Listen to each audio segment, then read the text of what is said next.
Hello everyone and welcome back to Aniron Plays. I'm as always Aniron, and today we're going to be playing a Xenoblade Chronicles Future Connected.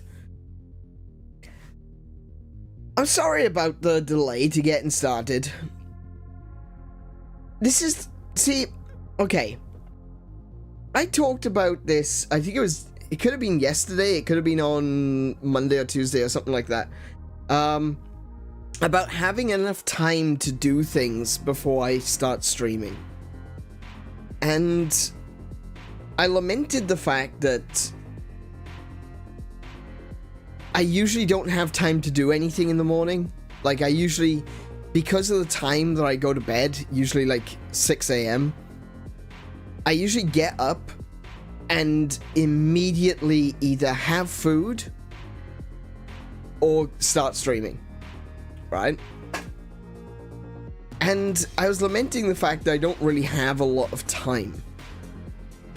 And I think it was yesterday actually that I said that it was good that I was able to have a little bit of time. I could get up and have a shower before I started. Usually I have a shower when the stream is over. But today something different happened, right? We got delivery. And that means, despite the fact that I had laid my head to rest around 7 a.m., I was awoken rather rudely by an alarm at 1 p.m.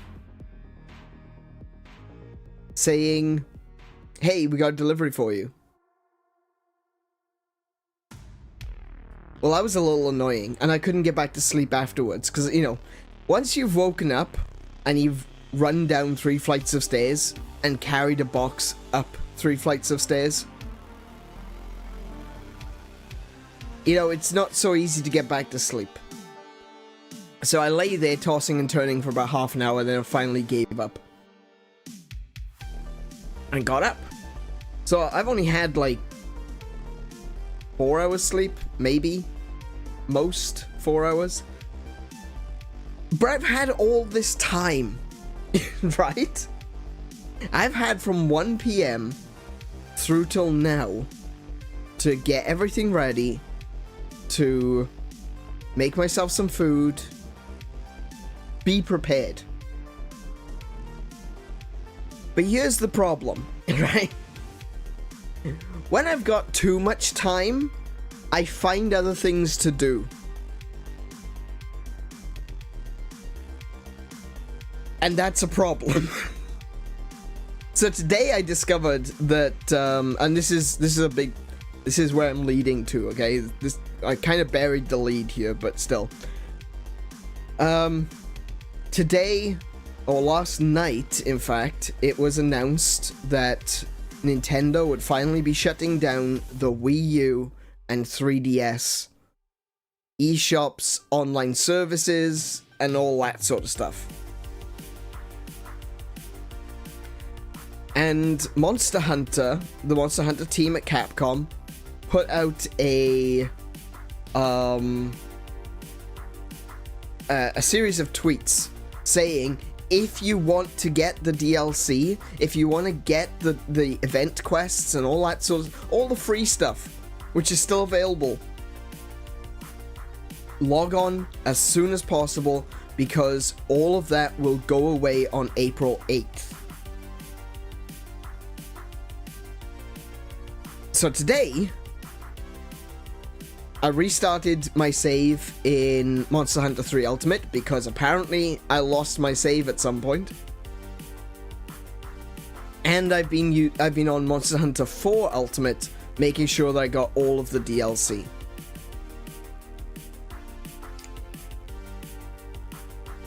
So I would say this is like a big warning to everyone out there. If you still have a 3DS or a Wii U and you still value those games, there's going to be ways coming up. I mean, there already are ways to hack your systems.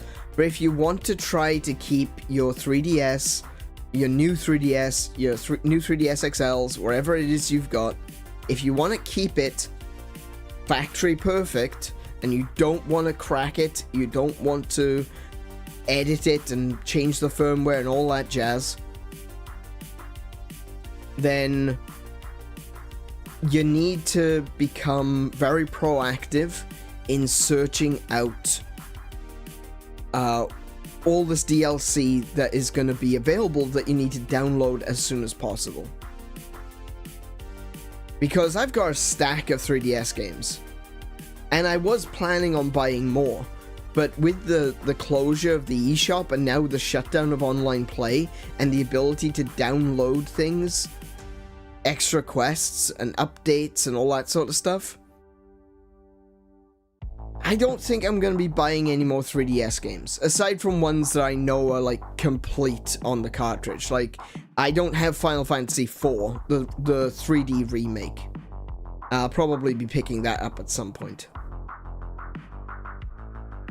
And there's a few other games as well that I like. The Dragon Quest games. A lot of Dragon Quest games actually have DLC.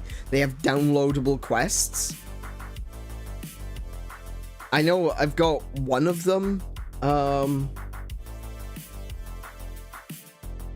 think it's 9? Yeah, 9. 9 has got a stack of online quests, and I couldn't download them before they shut down. That sucked. That one hurt. Because I wanted to play that at some point, but I don't have access to it now. Or at very least I should say I don't have access to the extra quests. There's a lot of stuff on Pokemon. Some of the older Pokemon games like Heart Gold, Soul Silver. Black White 2. What else is it? X and Y and Sun Moon, Alpha Sapphire, Omega Ruby. All of these games have things which you're not going to be able to get DLC for anymore. This is a huge argument for one, being allowed to back up your games, being allowed to back up your DLC. Because once these servers shut down, they go away for good. And there's no way to get them back. A lot of people would call it piracy. It's not piracy. If it's a backup of your own system and your own games, the games that you have paid and purchased, it's not piracy. If you start sharing them around, yeah, okay, it's piracy. But so long as you're doing a backup for personal use, that's not piracy. And the fact that so many games on the 3DS are locked to that system. They're locked to the system because other systems don't have dual screen capability.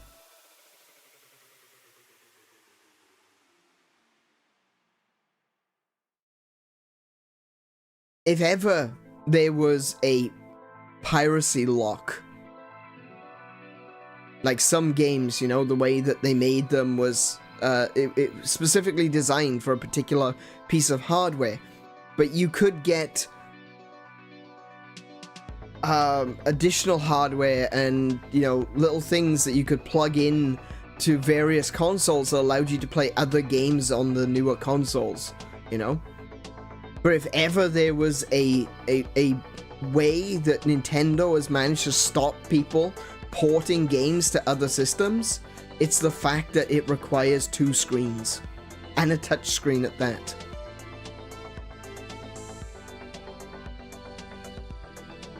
So, this is just a warning to everyone. If you still value your Wii U and your 3DS, go and get those DLCs as soon as possible, especially the free ones. Mostly I'm talking about the free ones. Go do that as soon as possible, otherwise you're gonna lose them for good.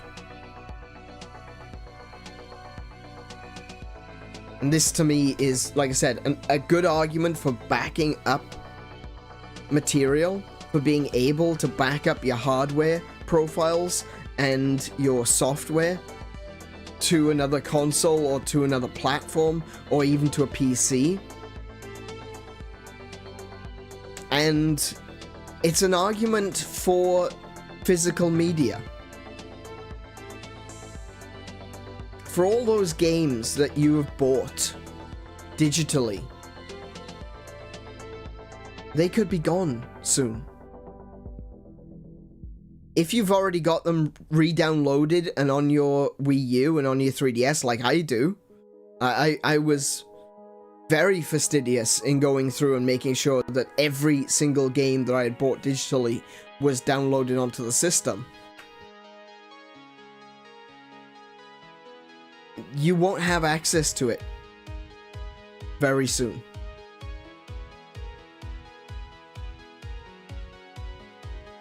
So go out there and get whatever it is that you haven't downloaded already. Please. And consider this. Think about it going forward. When it comes to physical media and digital media, ask yourself, and this is, like I've always said this, and I will say it for all eternity, I am not telling you go out and buy physical media, don't touch the digital. What I'm saying is I want you to think about this. Think about the consequences. Think about if it is worth it to buy something digitally, knowing full well that it can disappear within a couple of years. Well, within a couple of years of the system being properly ended. It's disappointing how quickly Nintendo have shut down the Wii U, and especially the 3DS eShop. If they shut down the Wii U stuff, the eShop, all the downloads, the online play, I can understand, right? I completely understand. The thing sold what, 13 million? Was it something like that? 13 million units?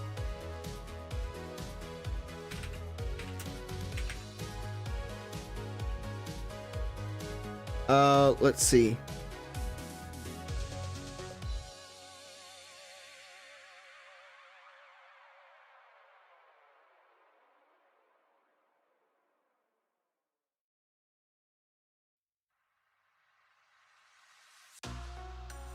$13.5 million units. Good lord.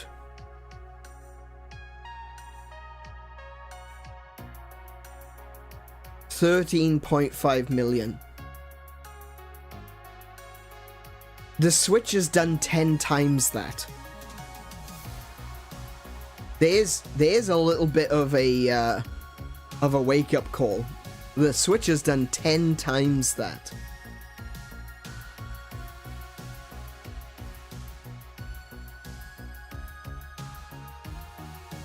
So, yeah. Do consider, like I said, yeah, I understand why they shut down the Wii U stuff. I get it. But the 3DS? The 3DS was still receiving new releases until a few years ago. They re-released Bowser's Inside Story on the 3DS.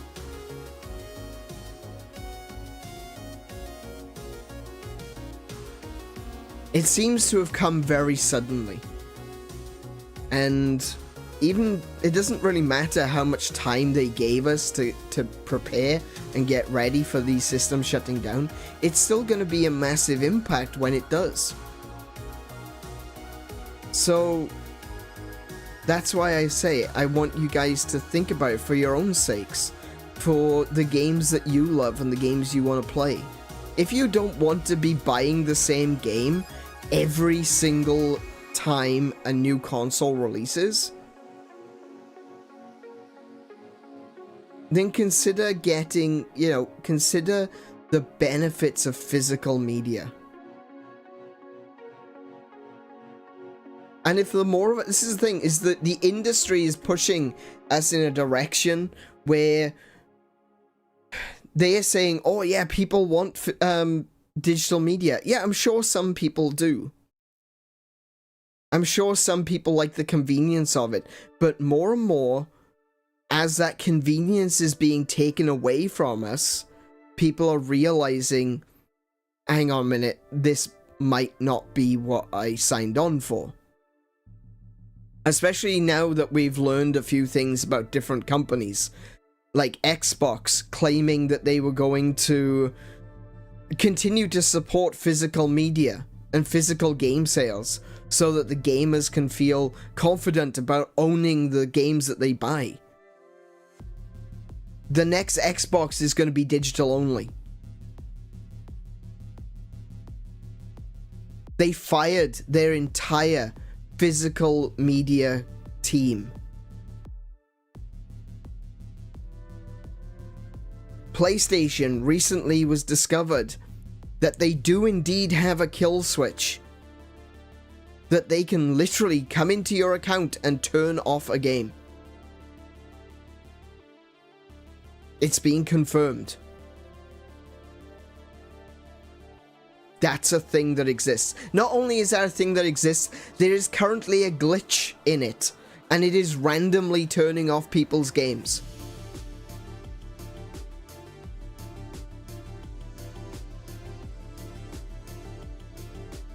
From what I understand, about 100 people have been hit by this now.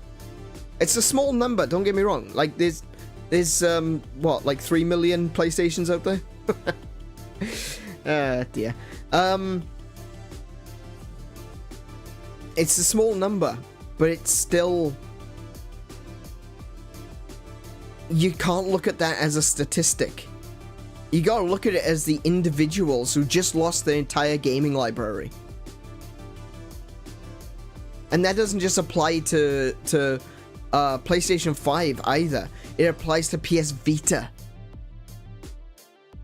People who have a backlog of PS Vita games that they have saved and downloaded and have been holding on to like a dragon with its treasure, log on one day to discover that their Vita library has been wiped. Or if not completely wiped, certain games have been removed, despite the fact that they bought them.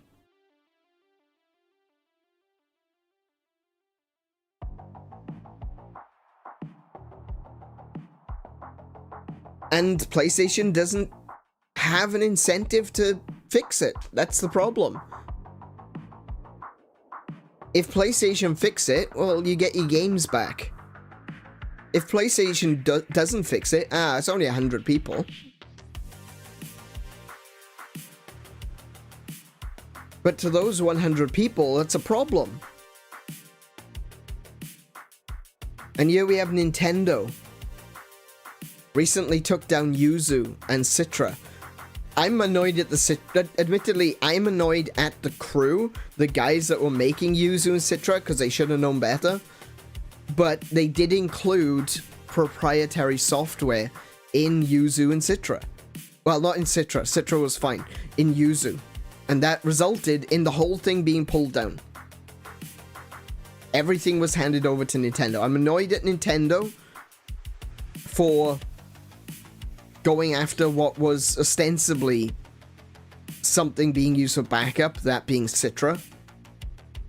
Like, I completely understand them saying, take down Yuzu. We're not happy with that. I understand. I don't necessarily fully agree, but I understand. That's a current system. But the fact that Nintendo took down Citra as well pissed me off. They are twilighting this console, and yet they won't let anyone else have it. It's like, these are my toys, you can't play with them. And that's frustrating. But you know what? I can still grab a cartridge off the shelf and play my N64. They can't take that off me.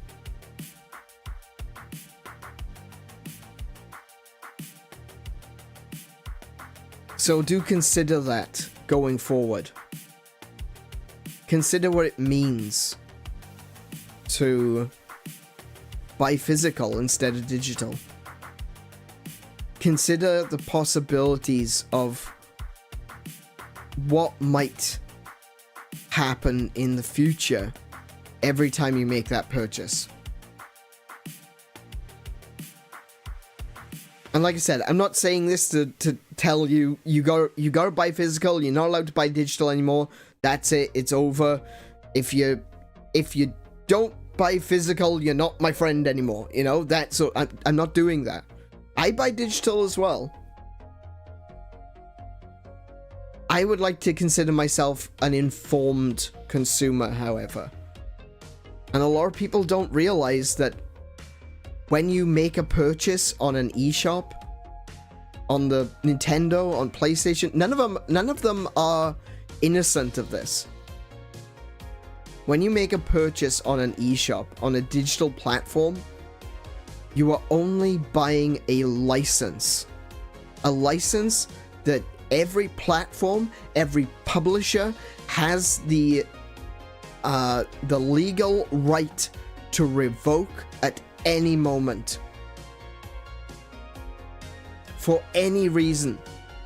And without compensation.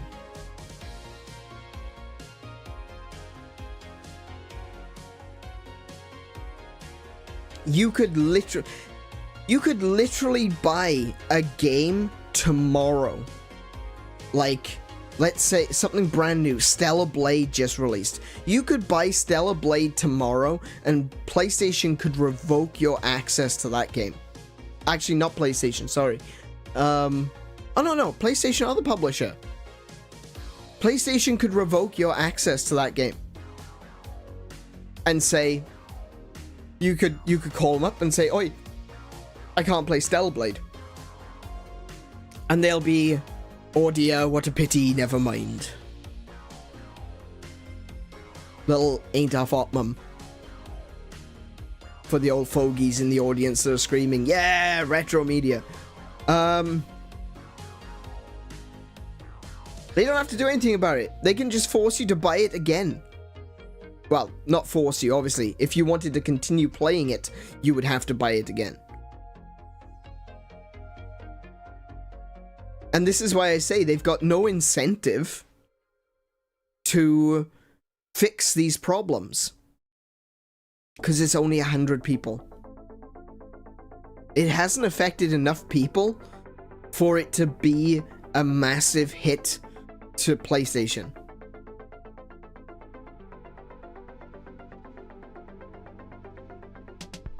But everyone can see the problems that are occurring now with the Wii U and 3DS. Everyone who has owned one of those systems is now experiencing that problem. And this is really the first time that this has happened. It kind of happened with the Wii, but the Wii was primarily physical media. With the Wii U and 3DS, that's when Nintendo really went forward with digital media. And this is one of the first times that we are actually seeing eShops shutting down entirely. It's very easy to point a finger at Nintendo and say, oh, you're doing this and it's evil. Yes, it is. But they aren't the only ones.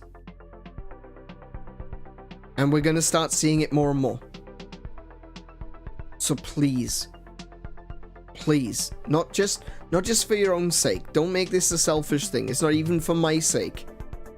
Do it for all our sakes. Let's try to get this industry back on track. Let's try to get this industry going in a direction where we pay our full price for a complete game on launch. That we don't have to keep buying DLC and battle passes and loot boxes for. And it all comes on physical media. Or, at very least, we have the option of physical media. I don't want to take the option of digital media away from people. If people prefer digital, I'm okay with that. Like I said, I've got plenty of digital games myself. I've got like 30 digital games on my 3DS. And possibly somewhere around 50 on my Switch. my Steam library is 250 games? 270 games? I'm not sure. Lots. Considering it's going to take an absolute age for Steam to load up. Oh, come on.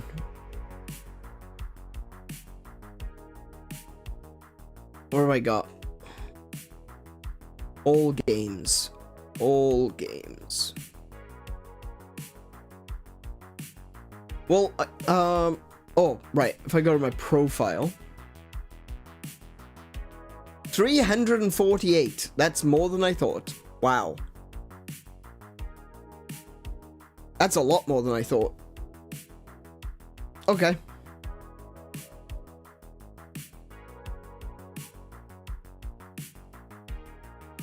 So, I'm not saying... I'm definitely not saying... don't buy digital. I'm not saying that at all. I'm just saying, let's think in future. I'm not telling you what to think. I'm just asking that you do.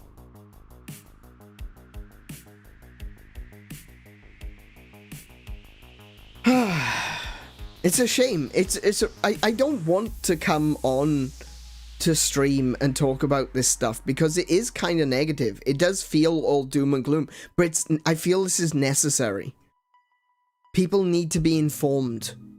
People need to know that this is happening. Some people need to have it explained to them step by step. Because they don't understand. There's so many people that just don't get it. They think, well, I like digital media, therefore it's good for everyone. No, it's not like that. Or even the opposite. I like physical media, therefore it's good for it. No, it's not like that either.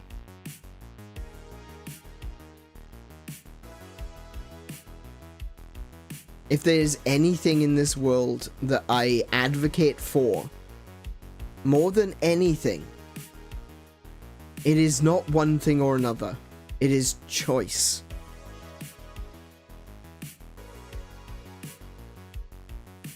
The right to choose.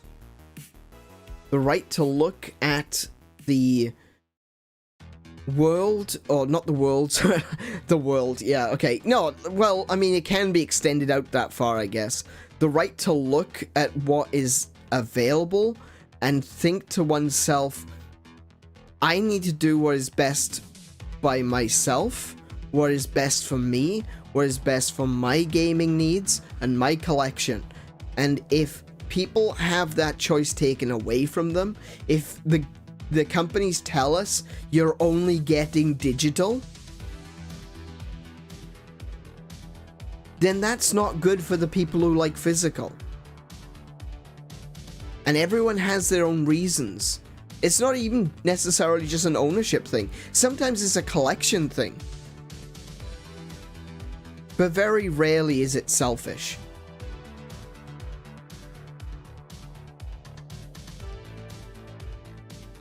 I don't think anyone is saying, I want digital games and everyone else should have digital games. I mean, sadly, there are some people who are like that. Unfortunately, I have encountered more than one of them recently. But, I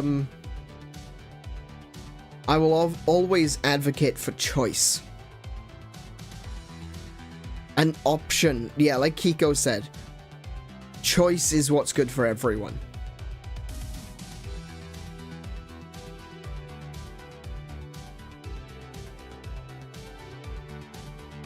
So yeah, to all the hunters out there, make sure to get all your Monster Hunter 3 Ultimate stuff downloaded.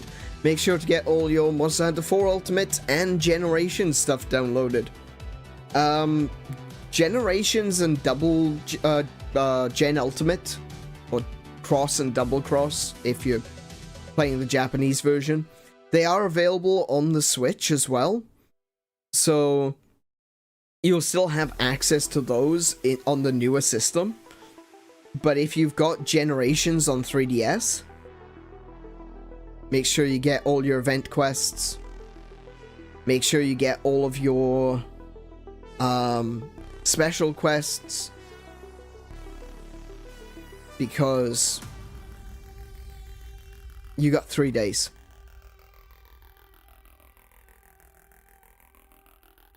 Wow. Actually saying that out loud, that you've got 3 days.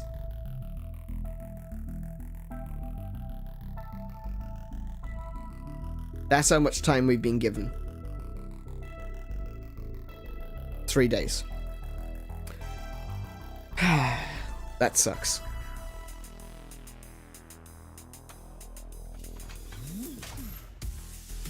But with all that said,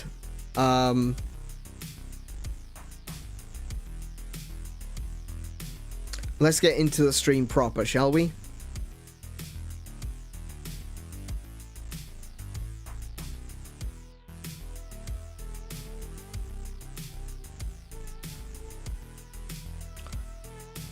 Alrighty.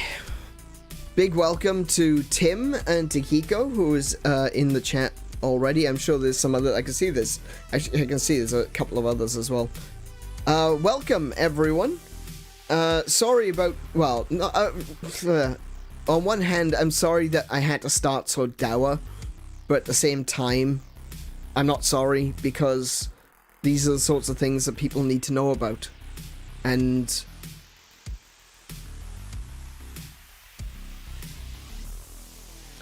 it means a lot to me. You know? Gaming means a lot to me. And gaming history and Graming? Wow, Graming. Okay.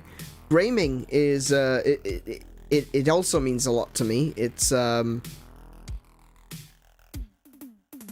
is the ancient art of, Graham husbandry. So basically you get all your Grahams and you put them into a pen. And then you raise them and nurture them, you know, breed them. You gotta make sure, because we're running out of Grahams too, you know? So, people pick up Grahaming. Grahaming is really important. It's, you know, it's a dying breed. It's a dying art. So, yeah, definitely get on the Grahaming. But, yeah. Gaming means a lot to me, as you all know. It means a lot to all of us.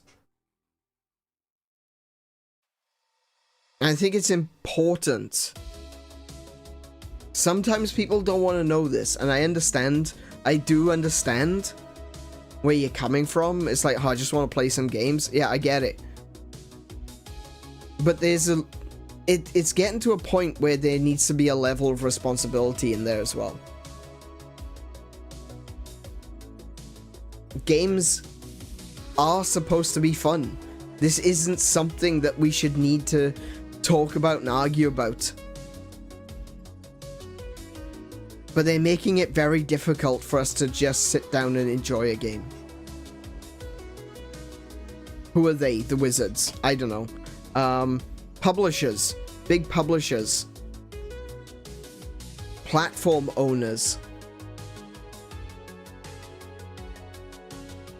I heard today that that Tekken. Very disappointing to hear about Tekken.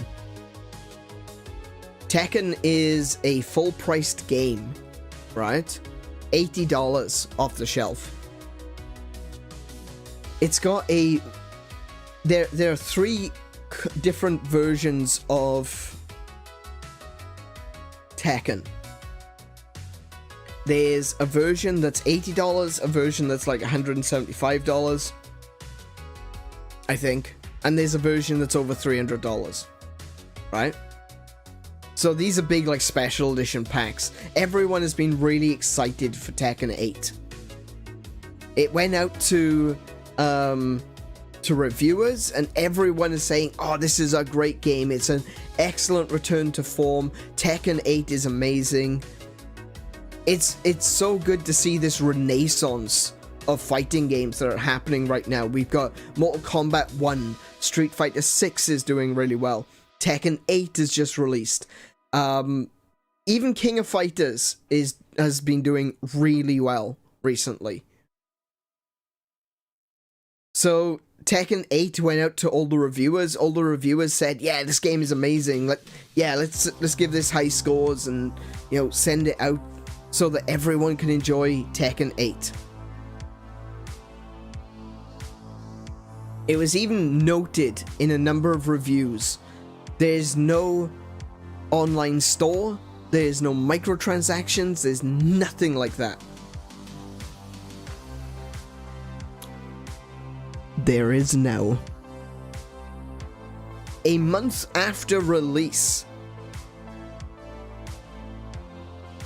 they added a premium currency store full of skins and microtransactions.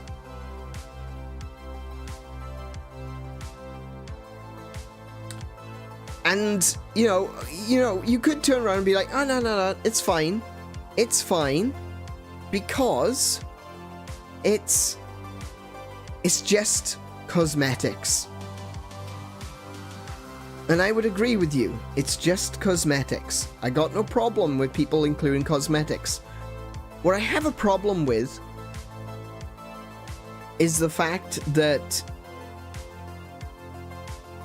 each cosmetic is worth 300 premium currency coins. But the smallest amount of premium currency you can buy is 400.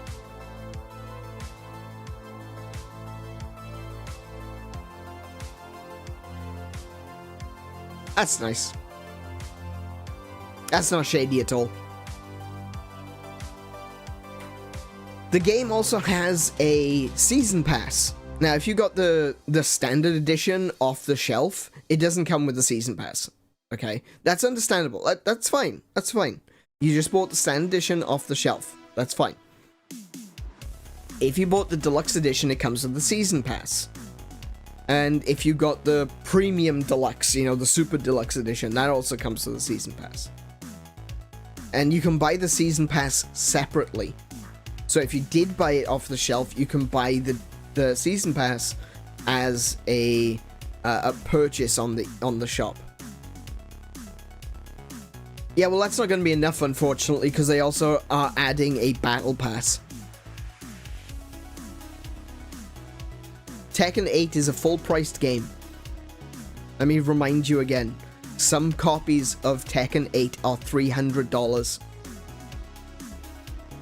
And in order for you to get the most out of the game, you have to pay every month for a battle pass.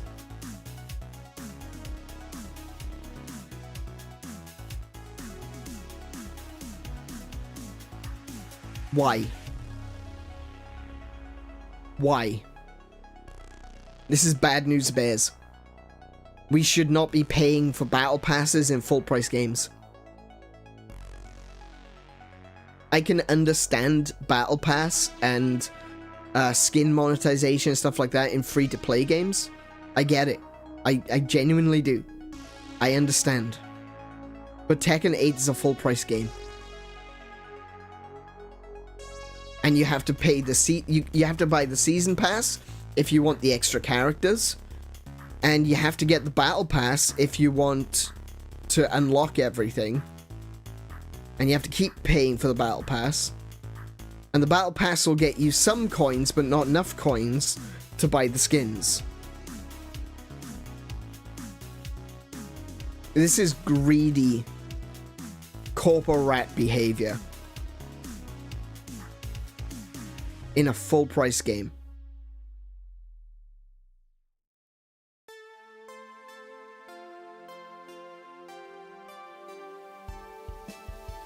It's bonkers. It's just genuinely bonkers. I don't understand.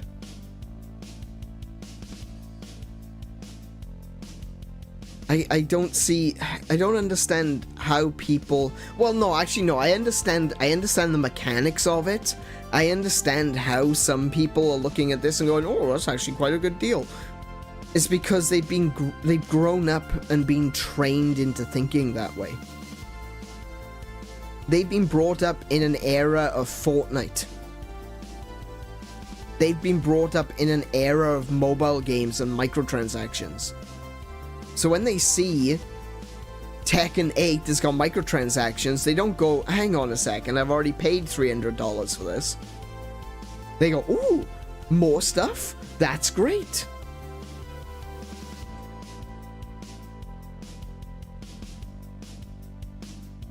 They don't look at the battle pass and think, now hang on a second, why am I paying $20 or $15 a month to get the most out of this game, which I've already paid $300 for?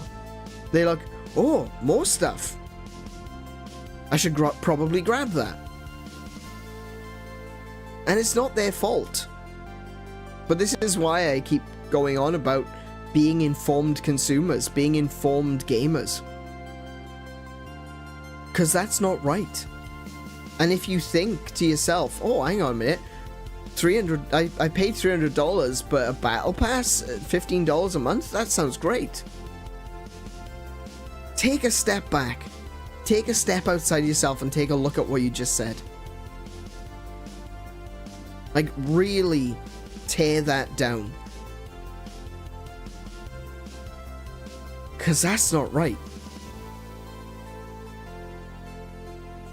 It's really not right.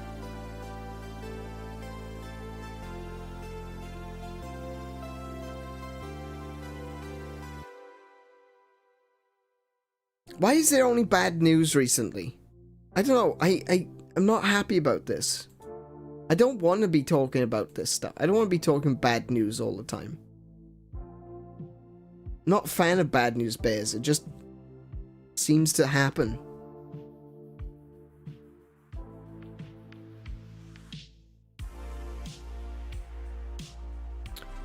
I guess to a certain extent I am being affected by the media in general, because the media, obviously, the media posts about the negative stories the most, you know?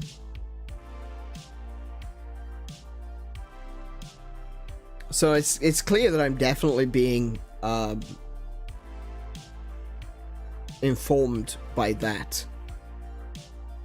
It'd be silly to say that I wasn't, but at the same time, I really wish there was more good news. Does anyone have any good news? Feel free to step in and give me some good news about gaming. What's happened recently that's good news?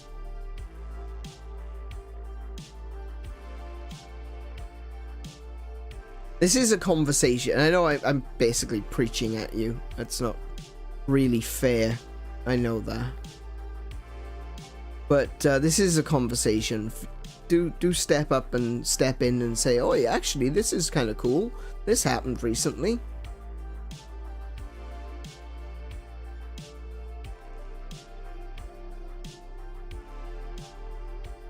Yeah, I'm just looking now and just seeing like so much negativity. Makes me want to step away from the internet for a while, you know? Just kind of step away and wait until something good happens.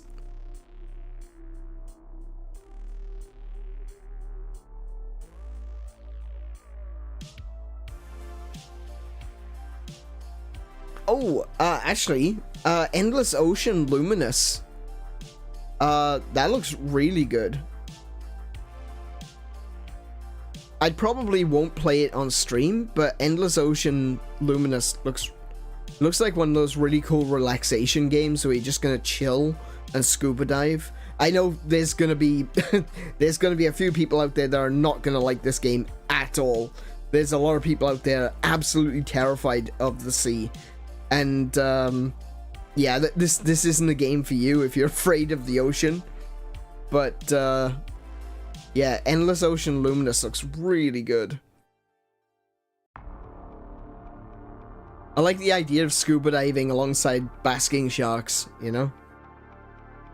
They're so big.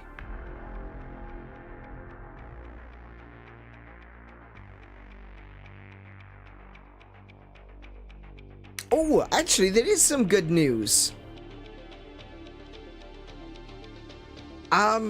So one of my favorite indie games that came out on the Wii U was a game called Freedom Planet, and it was like a modern take on Sonic the Hedgehog. It was, because it'd been such a long time since we'd gotten like good Sonic Mania hadn't released yet. Sonic Origins collection hadn't come out yet. A small company, I can't remember who the developers are.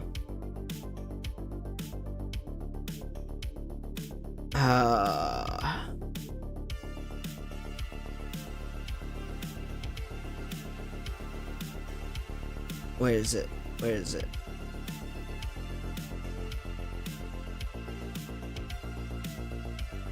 Oh, it just says Marvelous and Xseed. I don't think it is, though. I think they're the publishers. Who's the developer? I don't care about the publisher.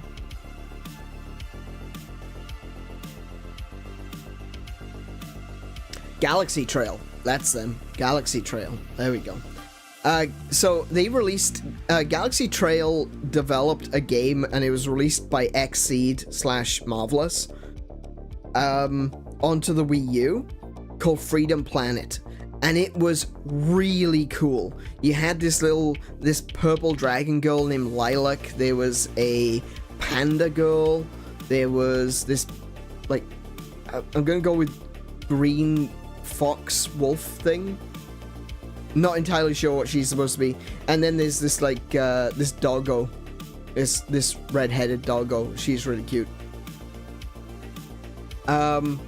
Freedom Planet 2 is coming out today.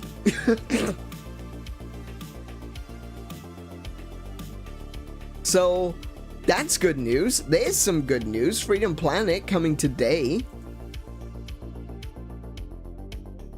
I'm looking forward to that one because, like I said, I played the original Freedom Planet. I definitely want to get back and play it again because obviously there's a new one coming out, so I like to play the original again.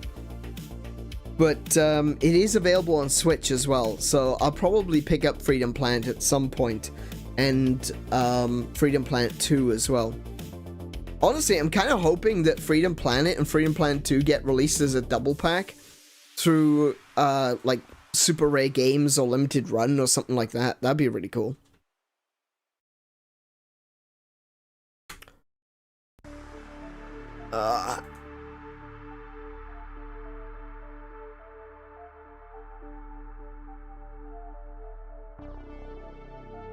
I feel like it would probably, if it was going to release, it would be through Super Rare. It seems to be more of their vibe.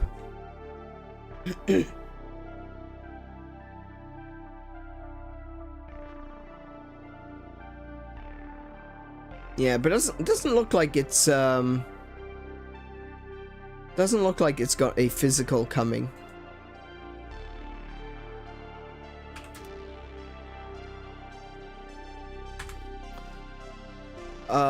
There is... Oh, wait. Whoa.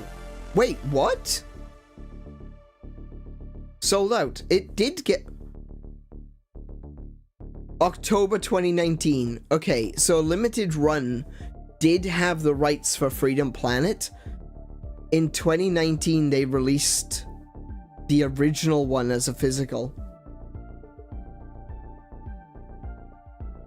Okay, well, if Freedom Planet 2 comes to Limited Run Games, not saying it will, just saying if, maybe we'll get a double pack.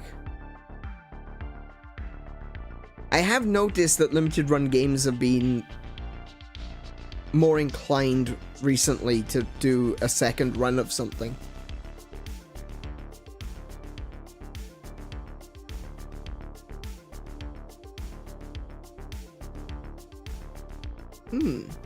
Okay, so yeah, if Freedom Planet 2 does get a physical, I'll be all over that. I'm looking forward to that one. Now I'm on the spot. I can't remember any of the cool things that I do know. Oh dear.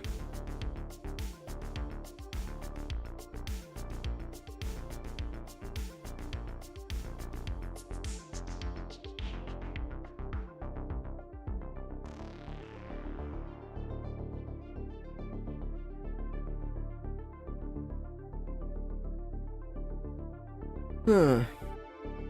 Yeah, unfortunately, I've not really. This is what I'm saying. Like, there really is a negativity bias in the media, and it kind of sucks. It means that I'm always getting the bad news, and I'm always searching for good news.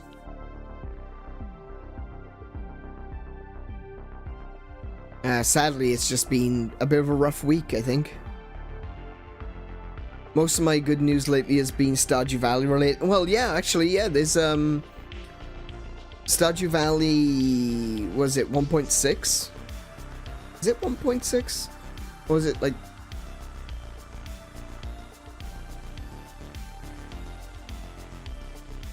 It's coming to, it's already released on mobile and PC, I believe.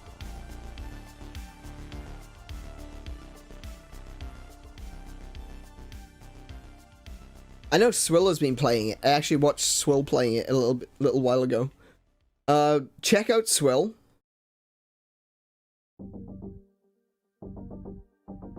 Swill plays on YouTube. He does play, like I do.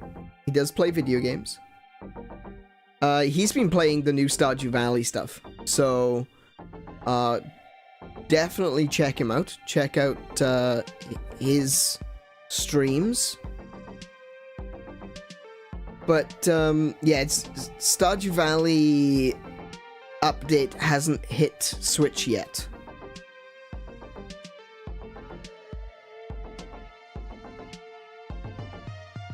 Seeing everyone's cute modded Stardew Valley farm on Twitter every day with the new 1.6 update while playing on Switch and being like...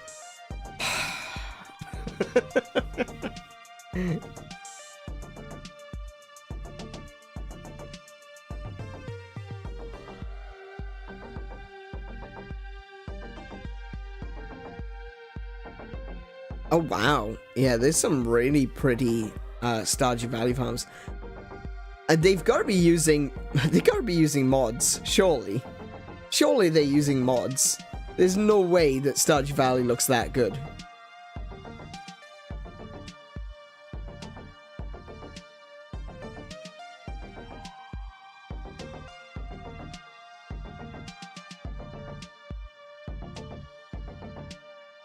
Huh. Okay.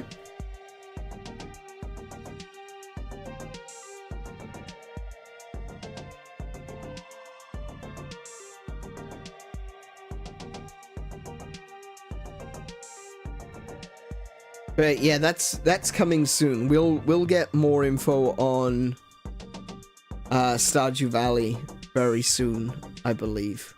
I'm just looking around now trying to see if there's any updates. 1.6.3 is on PC and is the most current. Does it plays website? Oh, on phone is a pain? Oh, okay. Slime Rancher on the Switch. Yeah, well, you'd want to assume that Slime Rancher is going to be complete on the cartridge. That would be an insult if it wasn't. I mean, that game has been completed for a decade? Slime Rancher first released back 2011? Was it? Oh no, 2016. Oh, okay. Alright. I thought it was earlier than that.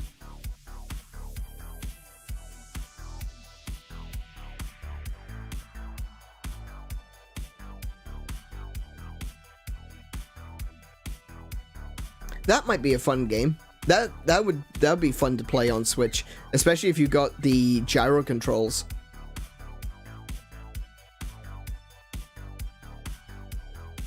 It came out on Switch last year. I have it on Steam, but I want it portable. Yeah. No, I completely understand that.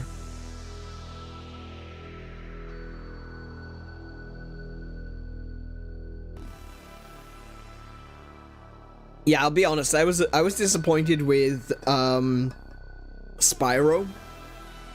Oh, and see, this is the thing. This is why I was saying about physical and digital games, right? This is why I think choices should be are most important, right? Is that I'm not gonna buy Spyro Reignited Trilogy physical because it's a bad physical. At this point, right?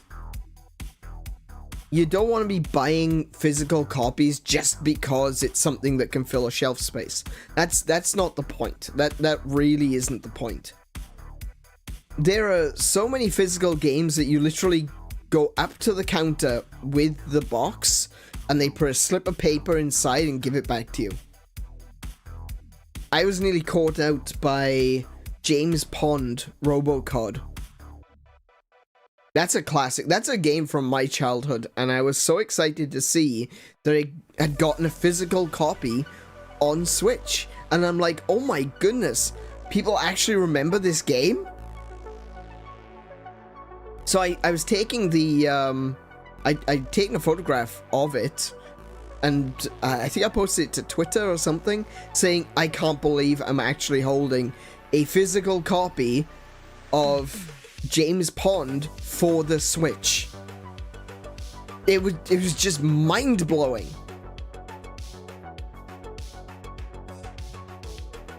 And then it was either Kiko or someone pointed out there's a bar across the top and it says there is no physical cartridge, just a download code.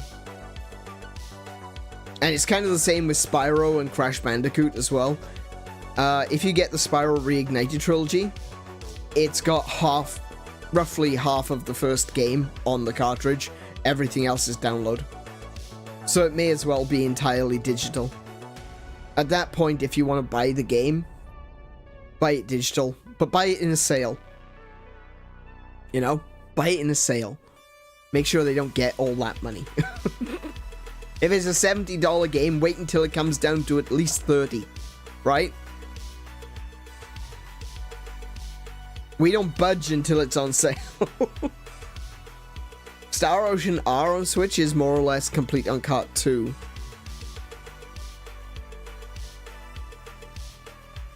But there's some oh yeah, look, optimization updates. I get that to a certain extent.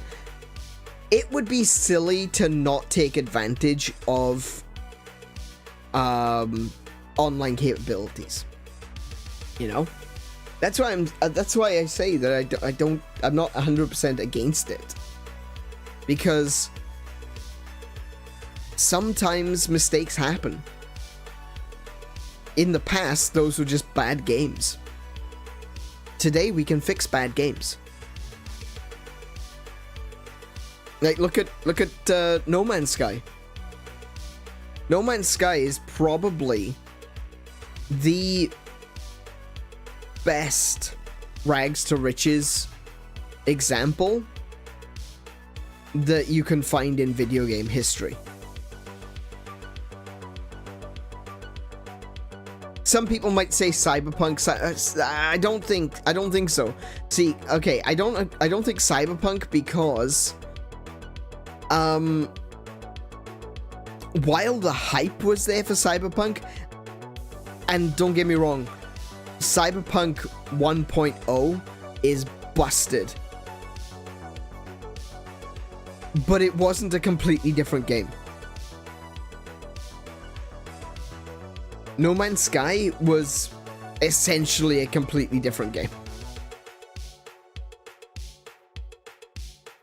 So, yeah, I would say that with all the hype that was there for No Man's Sky as well, and then it released in the state that it did, the 1.0, not only was that buggy as hell, but it was just not what we were expecting from No Man's Sky.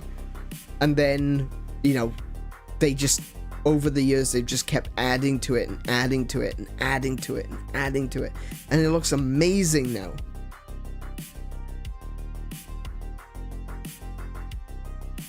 But it is still kind of true what Miyamoto said all those years ago, you know, a rushed game is forever bad, but a delayed game is eventually good. It's not always true. Sometimes games can be delayed and delayed and delayed, and they end up in development hell. Look at Duke Nukem Forever. That really wasn't what I was hoping for, you know?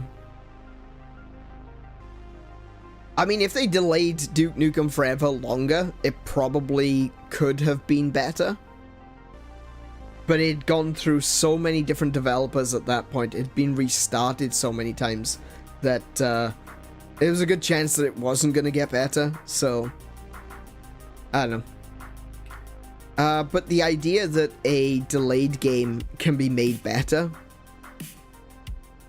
is still kind of true. You can fix games now, but No Man's Sky, for all the accolades that it deserves for pulling it back, it's never going to shake that idea that it was a terrible game. That it was 99% lies. Because that's what it was. When it released, that's what it was. And it'll always be remembered for that. It's looking good now, after all these years, but no one's gonna forget that initial. What do they say? You don't get a second chance at a first impression, and first impressions tend to stick.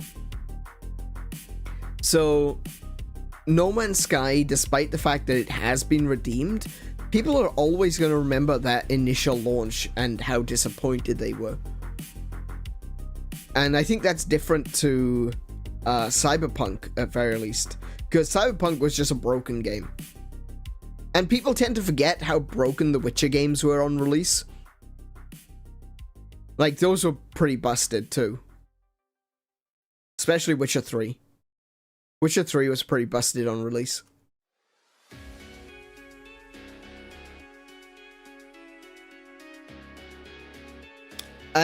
Another Code recollection is complete on card.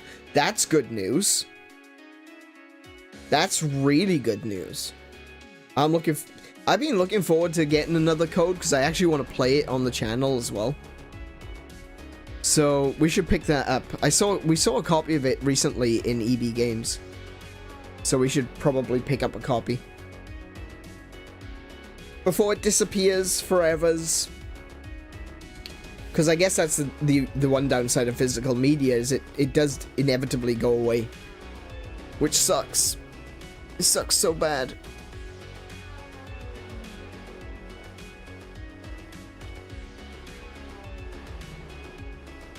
Like, the thing, I think the benefit, I would definitely say the benefit of digital media is the fact that it is infinite. It is truly, truly infinite. You can keep pumping out codes. You can keep downloading digital versions. That is definitely a plus. Physical, sadly, you're gonna run out of plastic eventually. You know? It sounds like a crazy thing to say, but it's true. You're gonna run out of plastic eventually. All that circuitry and all those cases and everything and all the paper that's needed and all the lamination and everything that they do to make this pristine game that you buy from the shop, you know? The beautiful cases that look nice together on the shelf. They're made out of physical stuff. So eventually there won't be physical stuff, you know? Unless we start making games out of wood. Yeah, you heard me. I said it.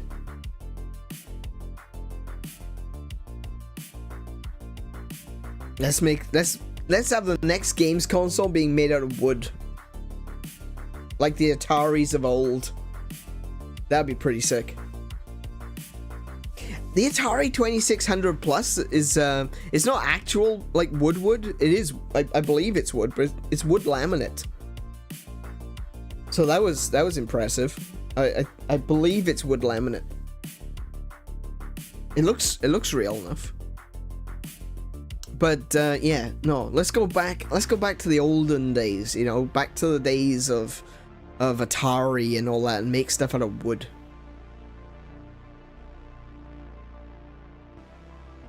Because back in those days, it was either like wood or Bakelite. And there's people in the chat looking at, well, not so much necessarily the chat, but there's people listening to this going, what the bloody hell is Bakelite? It's what we used to make phones out of.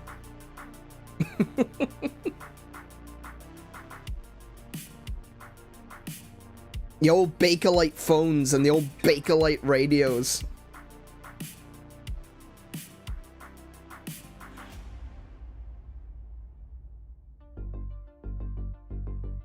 Oh yeah, I'm going there. I'm going real retro right now. I actually kind of wish that they continued using Bakelite to a certain extent, but they didn't. They changed more to like ABS plastic and stuff like that.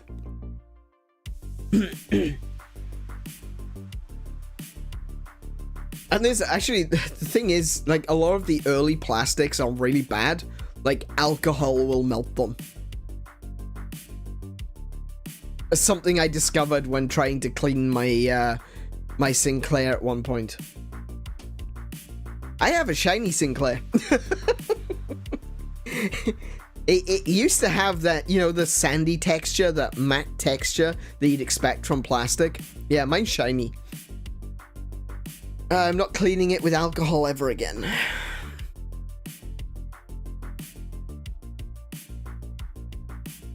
Oops. I didn't mean to do that.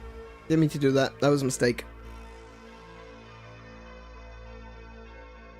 Did you know that there are people under the age of 20 years old? No. I refuse to accept that there are people under the age of 20 who do not know how to use a computer because all they've ever used is phones and tablets. No, I'm gonna stick with my original comment. I refuse to believe that there are people under the age of 20. As far as I'm concerned, people are born, they're babies, and then they're 20, right? Because I can't accept that there are people younger than that. That's not, no. Nope. There are no 20-year-olds. It's a lie. Or less than 20-year-olds. No. It's not fair. Youth is wasted on the young.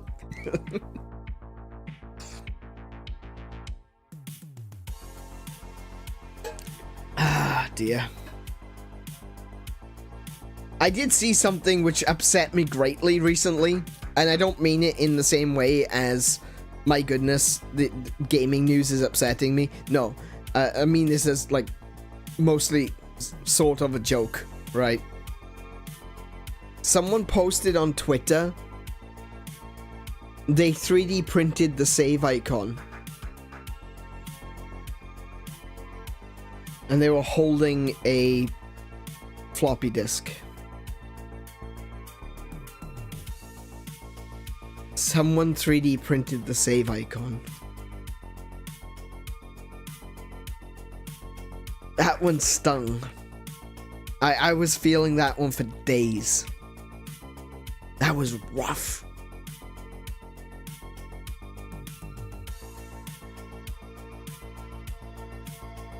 I read this tweet with this person holding a floppy disk saying someone 3D printed the save icon. And my eyesight got worse, my hearing got bad, my hair started falling out, my back got bad. I don't know what happened, but just like age hit me like a 10-ton truck.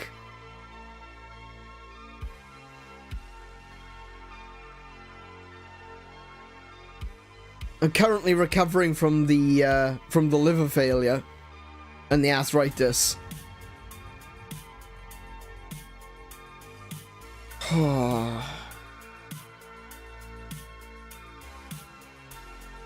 Father dug out his 3-inch floppy disks and his son said, "Oh, Daddy 3D printed the save icon." Oh no. Oh, that hurts. That genuinely hurts.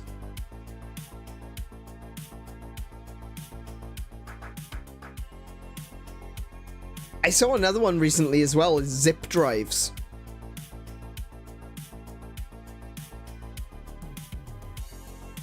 And someone posted it, it's like 99% of you won't know what this is. And I'm like, I know what that is. Zip drives are essentially like a high density floppy disk. Significantly larger than the standard, you know, 3-inch floppies. Could fit loads of data on it, and it was pretty stable as well. Like, it was a pretty stable storage. If you put magnets near it, it's gonna screw up just like anything else. But yeah, it was a good. I think zip drives were a technology that came out at exactly the wrong time. You have a colleague. I have a colleague at work that didn't know rickrolling. Oh yeah, I remember that one. Yeah, I remember you talking about that. I'm feeling old again. Yeah, sorry. Zip drives came out at exactly the wrong time. Because everyone was moving towards CDs. And then they came up with this idea, oh, what if we do these really high density floppy disks? CDs are cheaper. And they can store more. And they're non-volatile.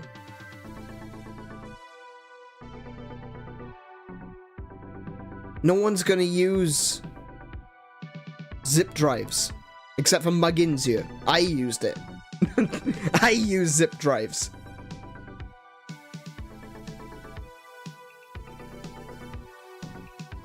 I remember one time I had done a bunch of schoolwork and I saved it all to a zip drive because I use zip drives. That's what I used because they were higher density storage, and my father used to get them free from work. Don't ask how. And I saved everything to a zip drive, to a zip disk. And I took it to school. I'm like, here, all my work is on here. I just need to print it out in the library. Oh shit, that's a zip disk.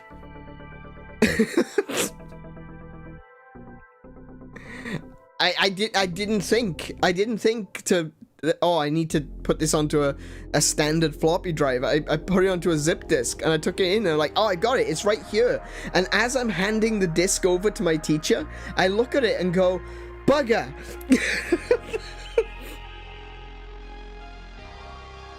Because we didn't have one of those in school.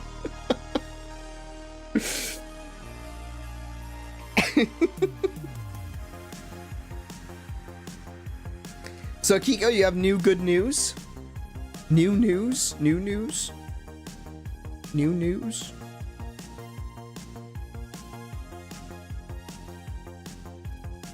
What's the new news?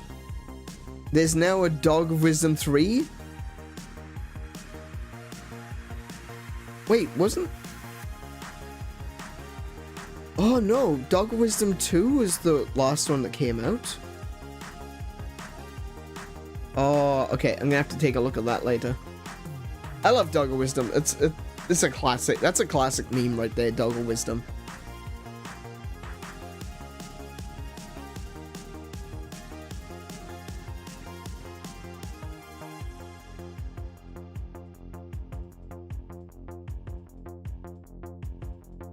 It was only posted 4 days ago? Nice. Alright. We'll have to... Definitely have to take a look at that later.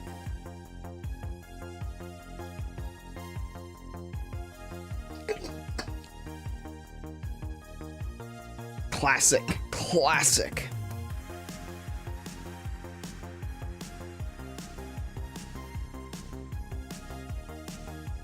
Anyway, it does seem that no one else wants to be involved in our conversation.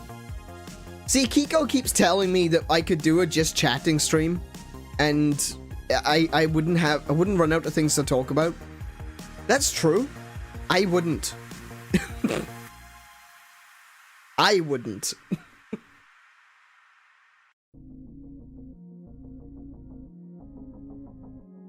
We're all y'all. I can see you there. Like, I can physically see that you are there. That's alright.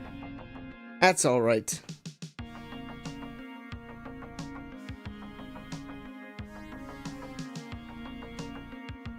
I don't mind if people are lurking, I'm just glad that you're here. I hope that you gain something from all of this. From all this nonsense.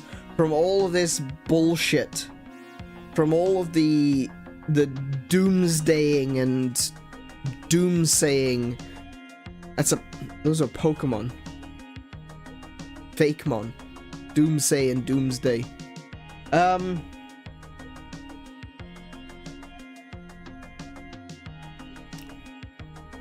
But I hope you gain something from it. Like, I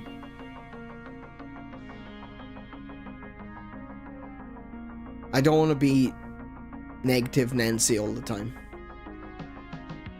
But I hope that when I am, people at least are gaining from it. You know?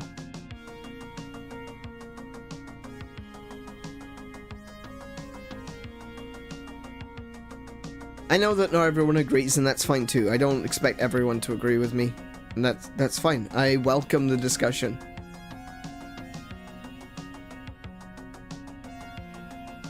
I welcome it in the chat, so if you want to say, "Oi, I disagree," that's fine too. And if you're watching this, you're watching the VOD, shout out to the VOD crew. And you're also thinking, hang on a minute. Now hold on a second. Here is a perfectly cogent reason as to why I disagree with this aspect of what you said. And we can have a discussion in the comments down below. So consider leaving a comment. I know it's only basically the beginning. Well, I say the beginning. It's nearly 8 o'clock. So it's been an hour and a half already of me talking to myself. But if you have enjoyed what you've seen so far, do consider leaving a comment. Do consider leaving a like. The likes are very useful.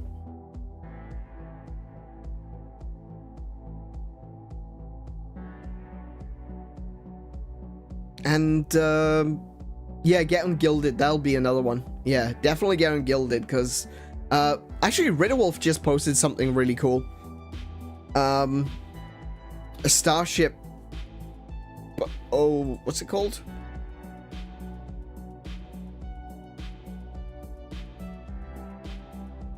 What was it called?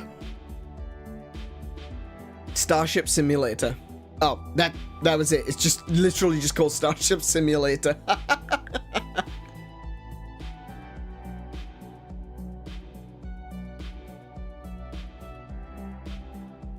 Yeah, this one looks really interesting. It's kind of like a it's a parody. Well, not parody. It's a game that is very similar to a popular sci-fi TV series, which I'm not going to draw any specific direct comparisons to, because the owners of the specific sci-fi TV show tend to get really litigious if people make fan content. So if I don't make a direct comparison between Starship Simulator and this sci-fi television series, they can't use my comparison as a reason for why it should be taken down, right? Not that the owners of sci-fi series is a particular fans of my channel, but just in case, just want to be cautious, you know, don't want to draw direct comparisons. But this game looks really good. It's currently on Kickstarter.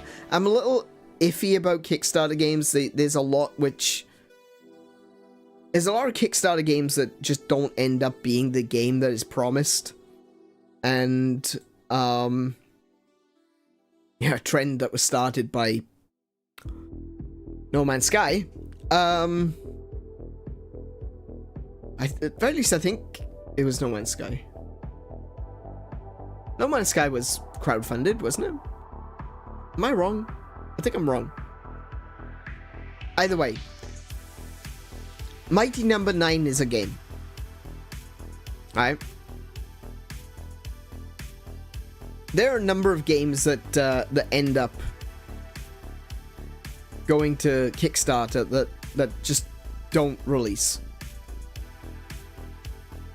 So, again, be informed, be cautious, be smart as a consumer and as a gamer. If this game looks like something that you're willing to put... Remember, when you put stuff on Kickstarter, it's not an investment. You're not investing in anything. You're not promised a product at the end of it. But if it's something that you feel like taking that risk, taking that gamble, go ahead and support it. But, yeah, Starship Simulator looks really good. And Ritterwolf says that the way it works is, like, you basically get a crew. You get a group of friends together. And you all pilot one ship. Just like in sci-fi TV series. To boldly go where no gamer has gone before.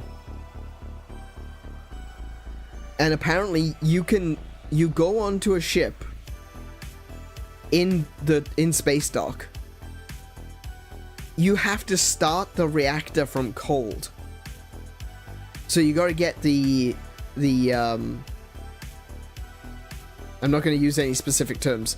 So you gotta get the reactor you gotta get the reactor up and running first.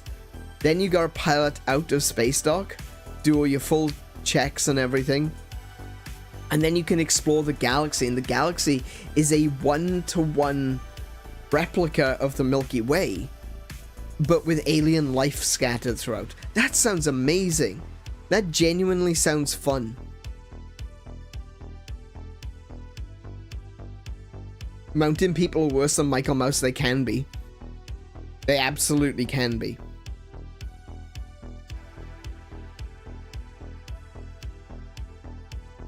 The House of Michael, they tend to focus. They tend to be very focused on... Well, then again, no, House of Michael tends to be like quite widespread. Like, they will attack anything. But the mountain people are very specific. They know what they don't like. And they'll go after it with abandon.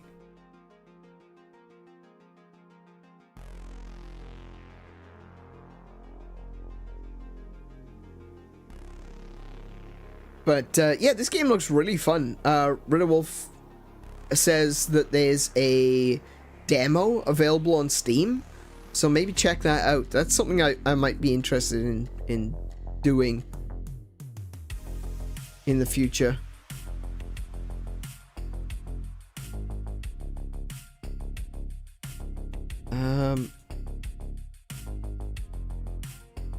Yeah. Alright, so I guess with that one then, we'll jump on into Xenoblade Chronicles Future Connected. Thank you for listening to me ramble. It's not like you can stop me. and we'll play some Xenoblade. There we go.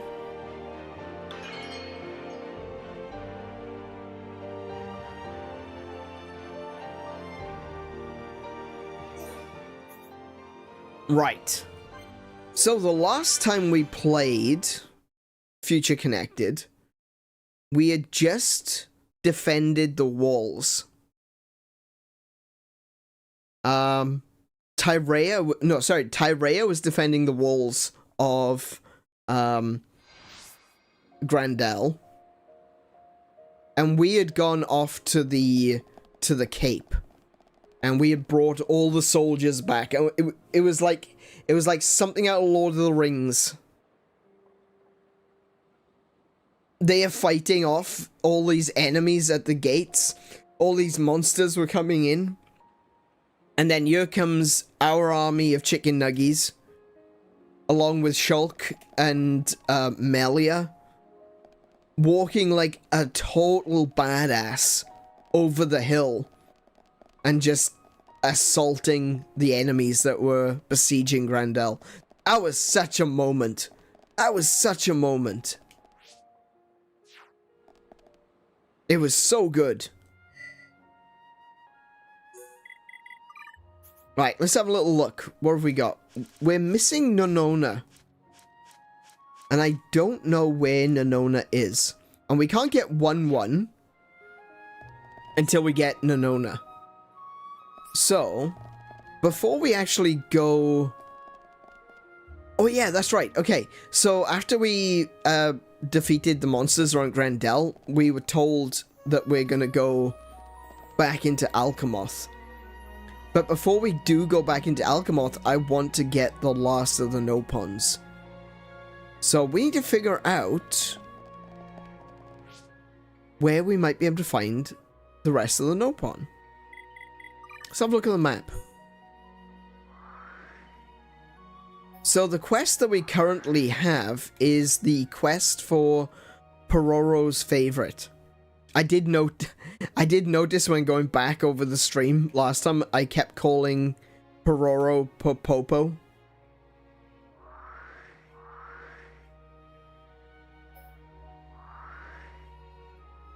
Oh, Poporo. Poporo. That's what it was. Poporo. It's Pororo. Okay, so there's a red dot up here for Pororo. Wait. Yeah, Pororo. That's right. Oh my goodness. Some of these names, I swear, they're designed to be confusing.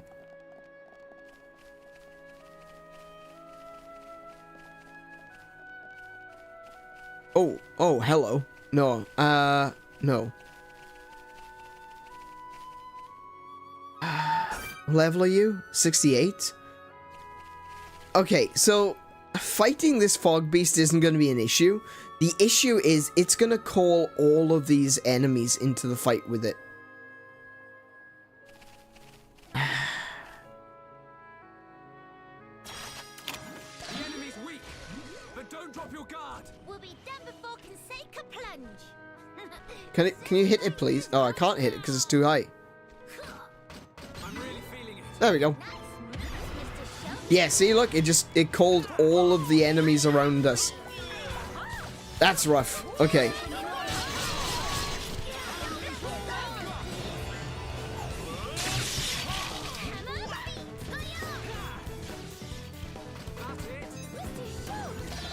There we go.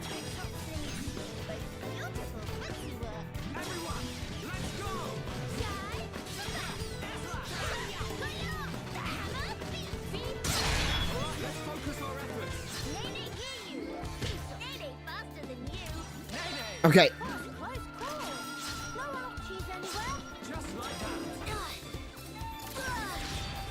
So these guys should be able to finish off all of the others. Okay, so that wasn't so bad. That wasn't so bad. And everyone dies.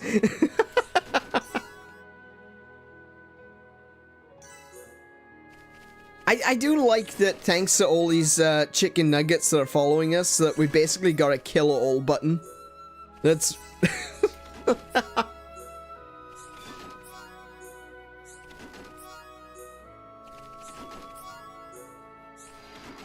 amazing.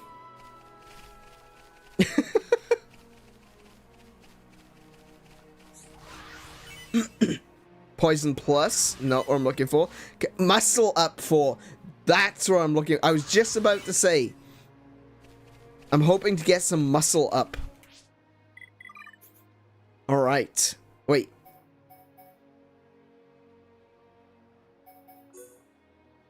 Wait, what?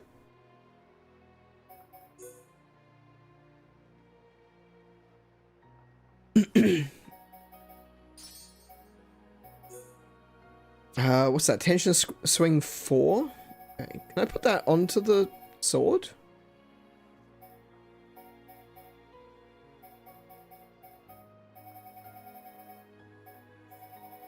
I can't put tension swing onto the sword? Alright. I think we probably already had this conversation, but no, I can't. Let's see. What do I need to put on there?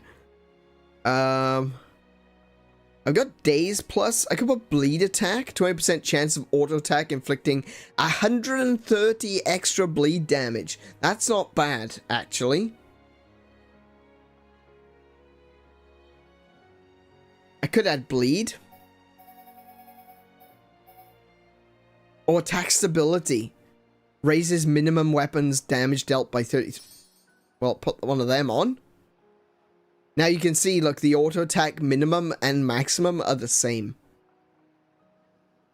So it should always do 1,370. I wanted to put... I've got better agility. Let's put one of those on. Oh, wait, do I not have better agility? Oh, agility up 3. That's the best I've got.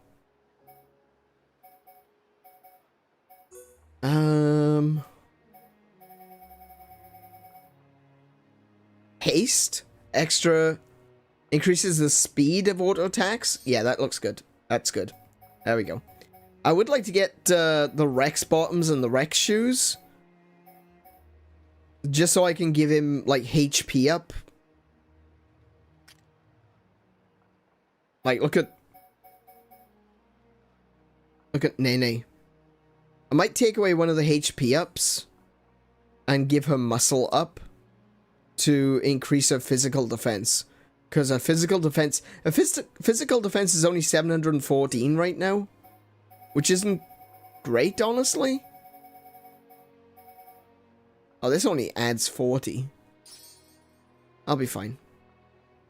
She's getting very close to maxing out her HP anyway. So... adding HP up isn't necessarily useful. Once it gets to that point, you know, once you've reached 9,999, you can't go higher. So...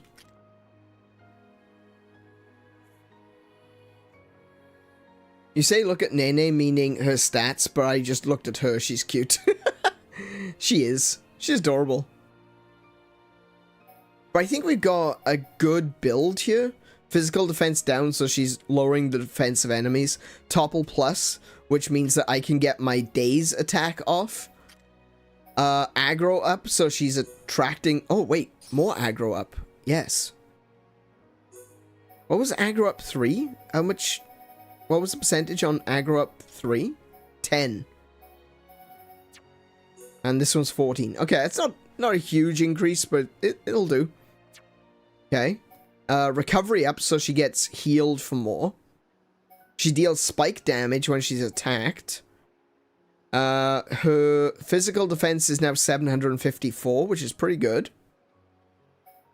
It's okay. It's alright. I think Ryan was over 1,000 by this point, but, you know. Very different balancing in this game.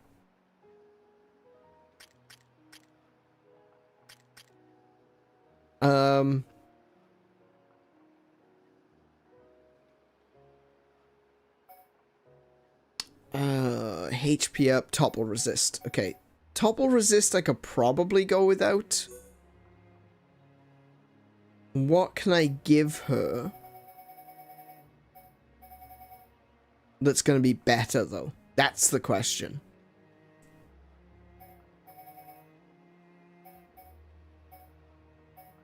Revival? Revival might be useful.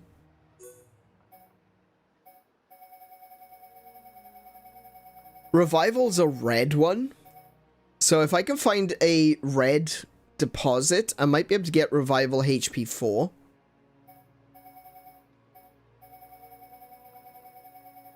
I think she's fine. I think she's good the way she is. Okay, and where's the sprout at? Auto attack stealth, ether up. Do we have better ether up? We should have better ether up. We don't have better ether up? Really? So I need to find lightning ones as well then.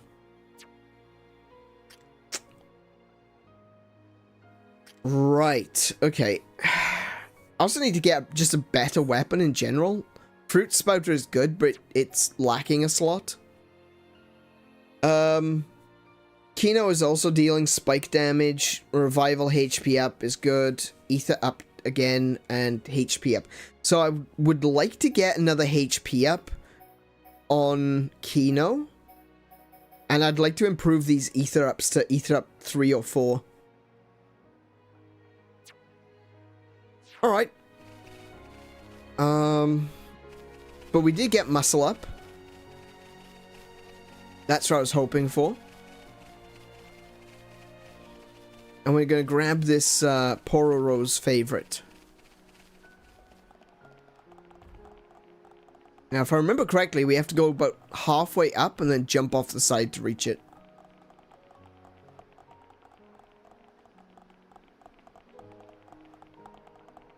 Oh, no. Oh, yeah. There we go. No! This isn't going well.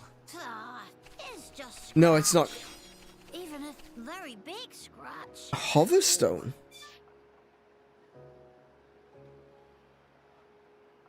Well, okay. I just encountered another quest item that I wanted. Huh. Okay then.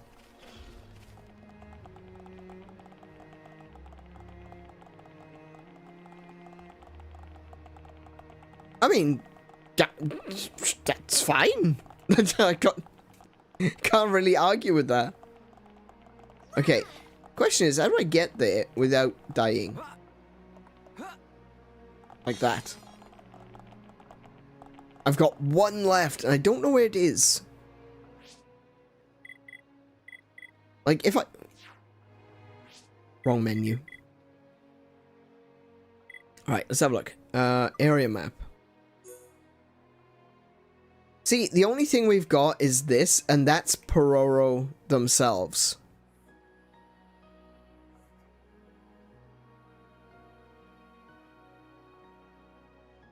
So the only thing I can think of is they're in Alcamoth. It's the wrong button. Let's see, where do I have to go in Alcamoth? I imagine if I just go to Alcamoth, it's going to trigger the cutscene. I don't really want to... That's a long way down. How do I get it? What? Oh no, that's not going to work. Damn it. This isn't going well. It's just scratch. Even a very big scratch. It's a very big scratch. Yeah, okay, so I guess if we go to Alcamoth, it'll, like, refresh the map, and it'll tell me where the last of Pororo's favorites are, and hopefully where the last of the Pond Spectres are. I'm kind of hoping that they are in Alcamoth, because otherwise I have no idea. So the question is this going to just trigger a cutscene and I'm immediately going to be thrown into a fight? And it seems the answer is no.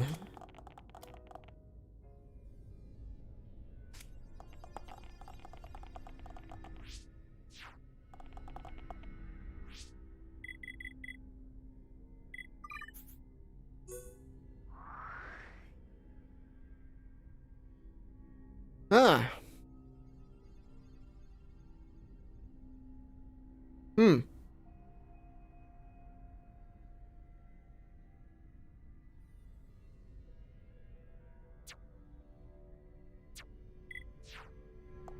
Okay.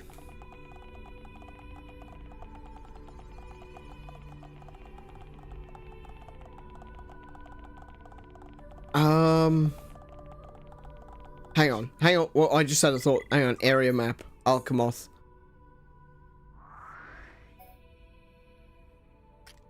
There's other level. Okay, so that's the level above. This is the top level. Unfortunately, I can't see anything on the top level. So I don't know if there's a Pororo's favorite up there. Ha ha ha.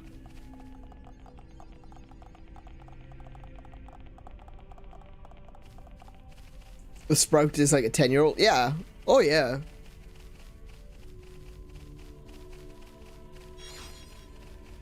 I think if I follow this around to unlock the area, I may get to see if there's a Pond Spectre up here.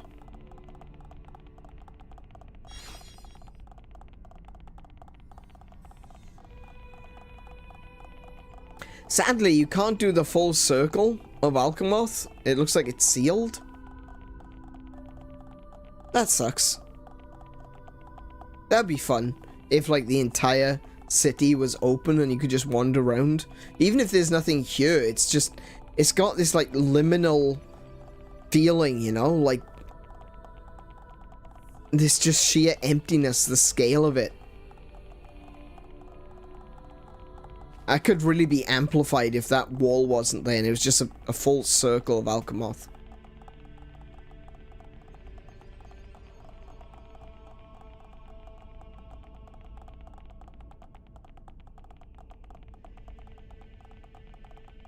So that is a...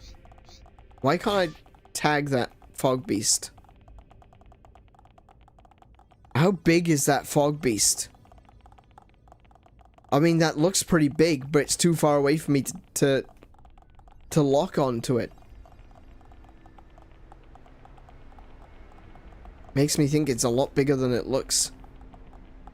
Oh, it's one of those tequilos. Yeah, those things are pretty big.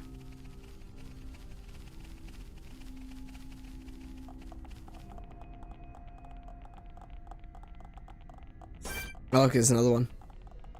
Oh, it's called Liar.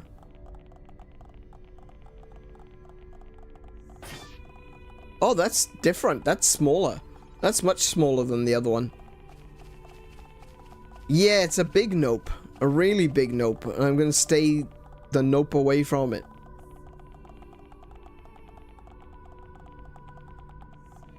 The music in here as well, it's just so haunting. Oh, there's another one.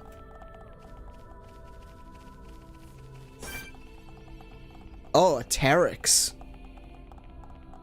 You know what? You stay over there. You go that way, I go this way. You do you, I do me, and we won't do each other. Oh, grief, there's another one.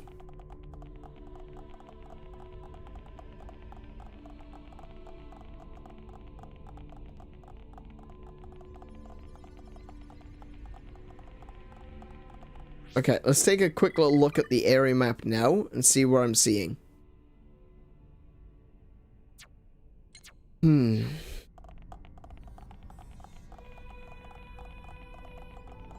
Because there's another Nopon. There has to... like... aside from 1-1, there is another Nopon.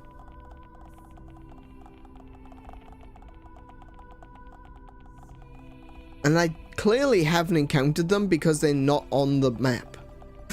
Ooh, that was coming close. No.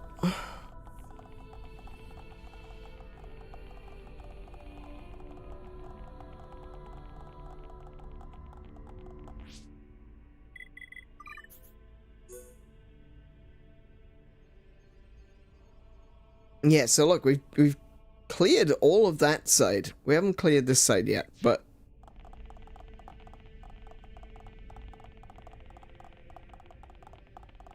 hang on, wait, hang on, if I set my quest log to...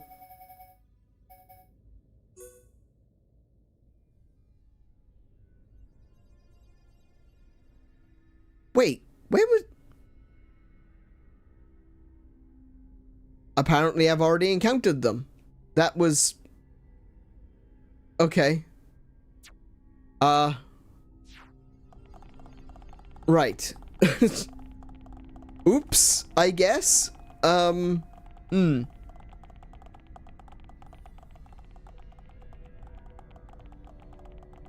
so I guess I do know where Nanona is.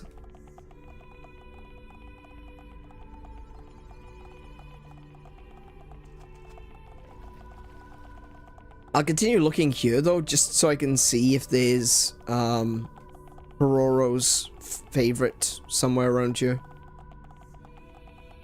It might be on the upper level. I could go up the staircase. That would be...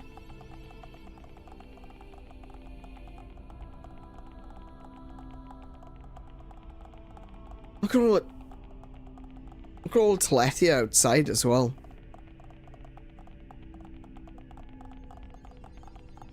You can see through the broken glass, there's like Tlethia out there.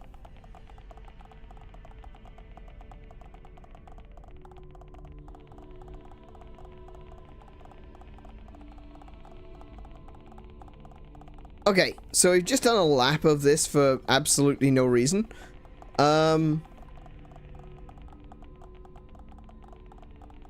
Alright, in that case... Hang on. Where's Nanona then?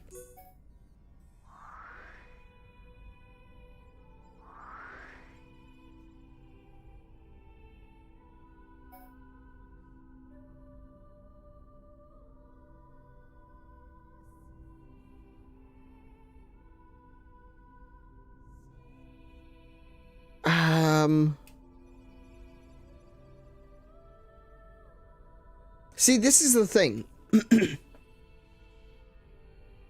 Is you're supposed to be able to see their flag.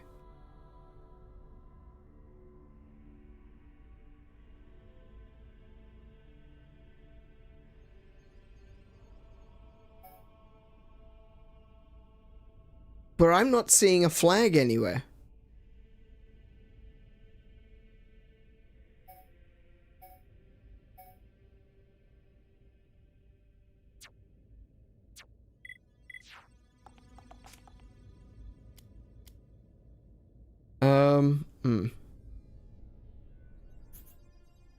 Okay, let's set Nanona's calling. Defeat the Thingamagica 13. Okay.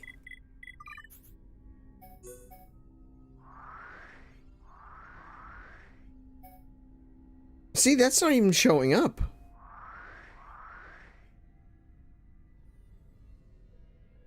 Let's... Okay, hang on. Let's fast travel. Let's fast travel to the actual map, because it doesn't always show you, exclamation points on maps that you aren't in.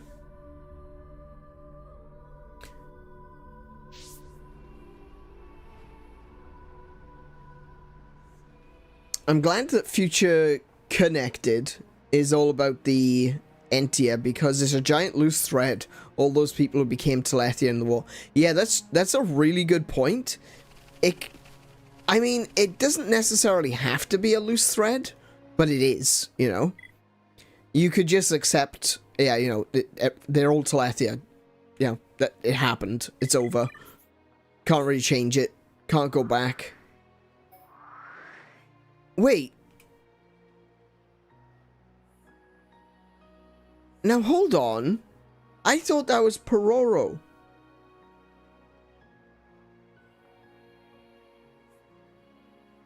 I am so thoroughly confused.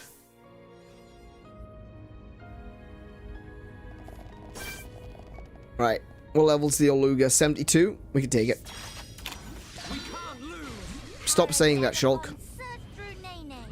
Witness true power of Hero One in training. Nene ready to able. Let's focus our efforts. Nene here.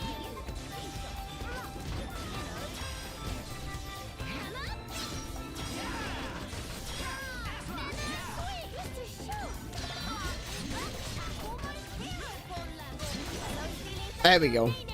Everyone. Yeah, see, like these enemies are not so bad now.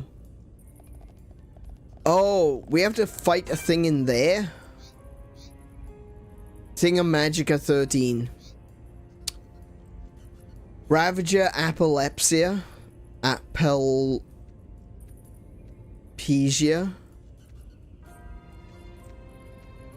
Apelpesia. Apple Boy. I need to fight two Goldie Chromas. Oh no, a Goldie Chroma and Ether Igna. And apparently the Thingamagica 13 is in there too. I'm concerned about the level 77 though.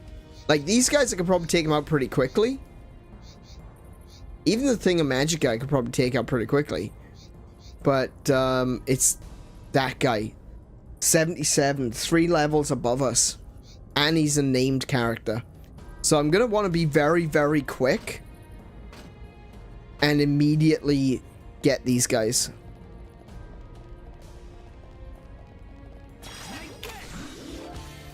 Okay, he doesn't care. He's not even... He doesn't care that I'm taking out his guys. Okay. Whoa! Oh my goodness, that guy cares.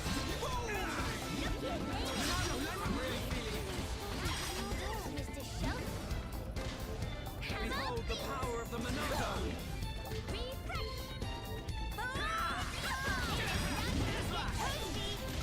Oh, he's resisting Okay, let's go. All right. I'm feeling knockdown. Oh no, no he's not.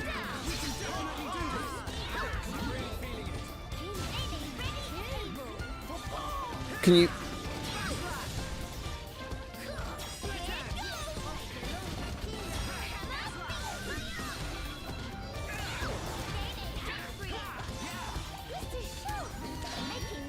Wait, where'd that one come from?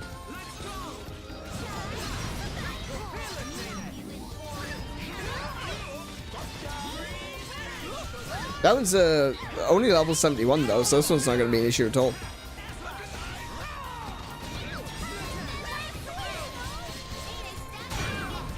Ow! There we go. everyone. Let's go. All right. You. Come get me.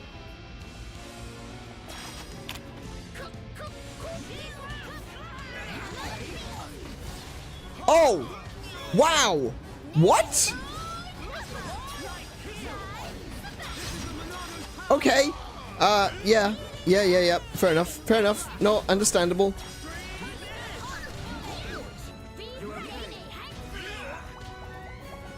Okay. Okay. I can't see from this angle. There we go. Oh, we're not quite there yet. Holy moly. All right. Miss. Damn it.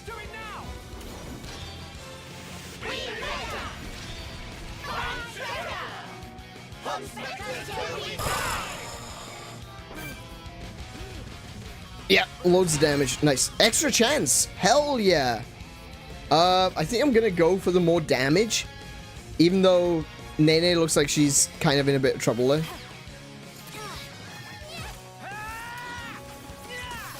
Why do I keep missing the first one? The first one is just too slow to hit.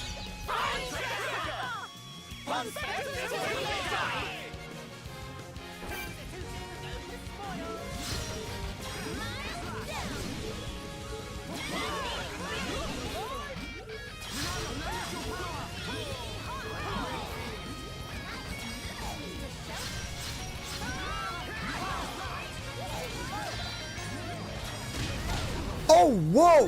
Whoa! Whoa! What the hell?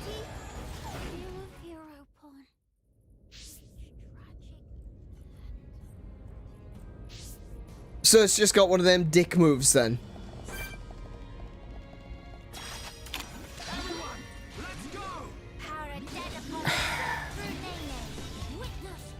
See, it's sad. Because it's stuff like that that really upsets me about this game. Is that some enemies just have a no, now you lose button.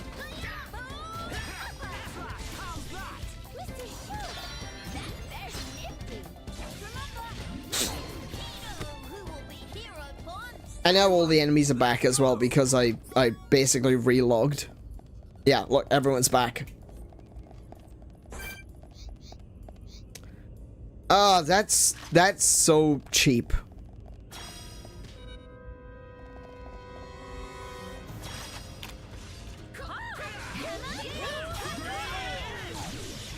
Like, there's not even a challenge to it. It really isn't a challenge. It's just now you die button.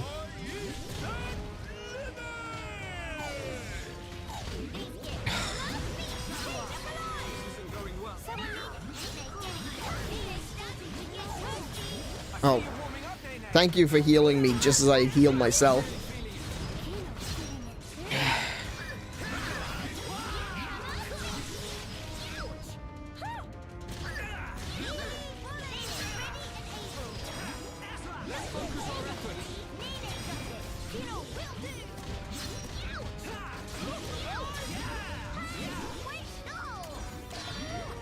I probably could have... Nah, that's fine. I was gonna say, I probably could have used the no-pons, but I want to keep them for attacking the boss.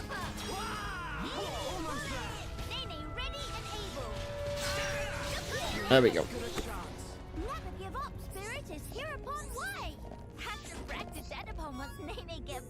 Fruit lobber? I don't think that's a usable one.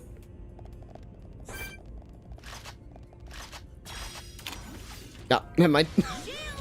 Come on.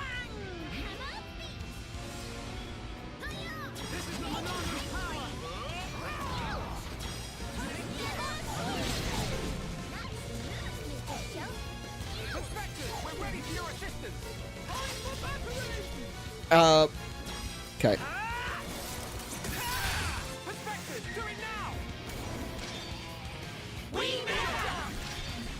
Almost missed that last one.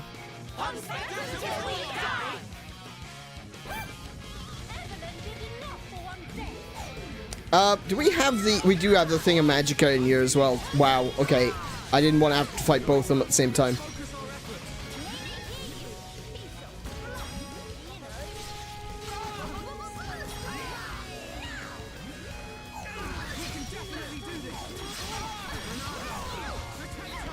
I gotta keep the armor up, the Monado armor, because that's gonna be really useful. Oh, and then I'm dead again.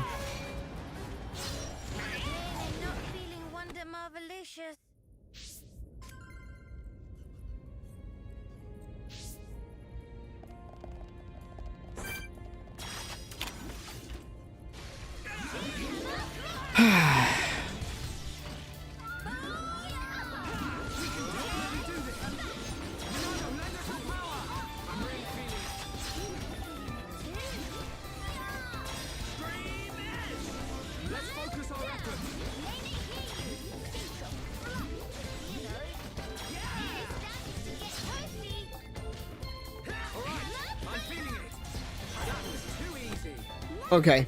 Spirit is here upon way. Have to brag to dead upon once Nene get back.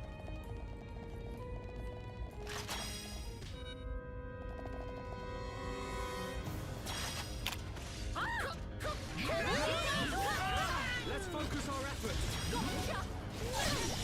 Nene ready and able. I'm really feeling it.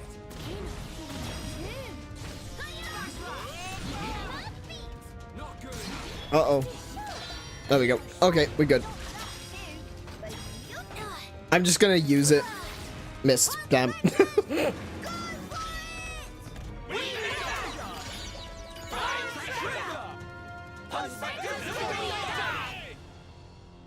good to get that out of system. There we go. Okay. Dead upon once Nene get back. Never give up, Spirit is here upon way.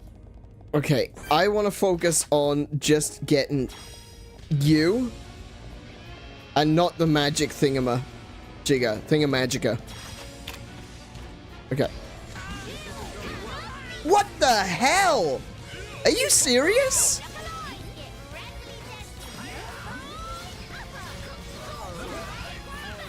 You gotta be kidding me with that.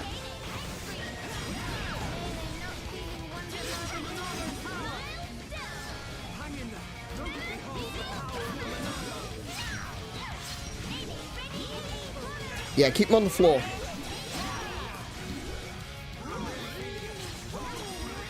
That's what I like to see. Yeah, keep him down.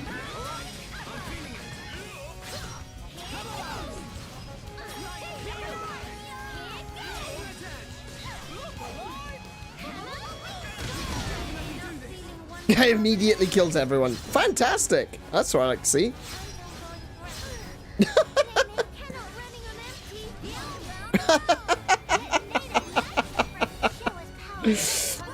Oh my goodness. Okay.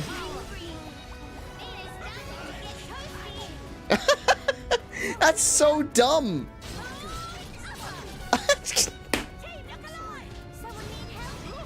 That's so stupid. That is really freaking awful. Like, there's no tactic to this. There's literally no tactic to doing this. There's nothing I can do. It literally just does a now you're all dead move.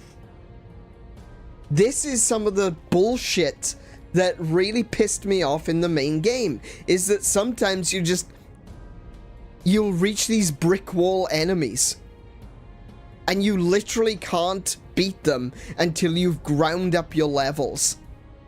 It's level 77. It's only 3 levels higher than me.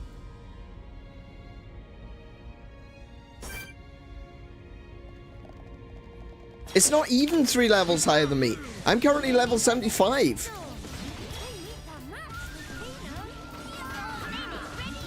But it's got this move that just kills everyone on the spot.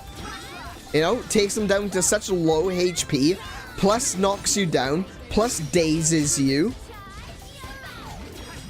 And it means that you end up... Oh, that resisted. Oh well. And it just means that you can't do anything. You can't get back up.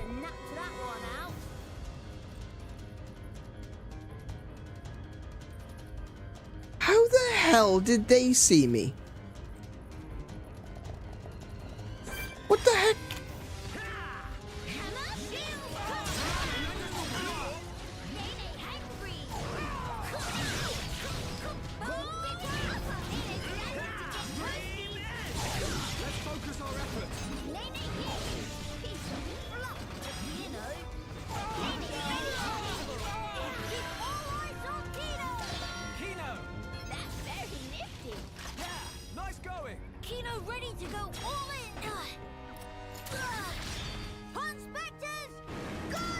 Ah, bugger.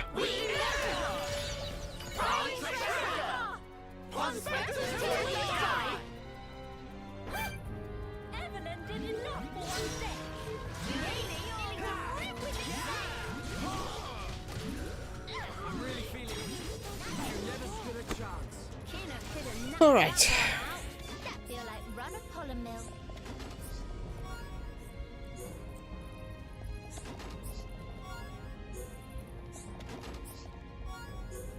Okay, let's see what I've got in terms of equipment. Do I have anything better? Oh, whoa, okay. Oh, wait, no. I think I already knew about that one. The Tender Heart Blocker. That's really good, but it doesn't have... it only has one slot. Yeah, Fruit Lobber. It's the same one. It just needs more slots. I just want to get another one of these with more slots.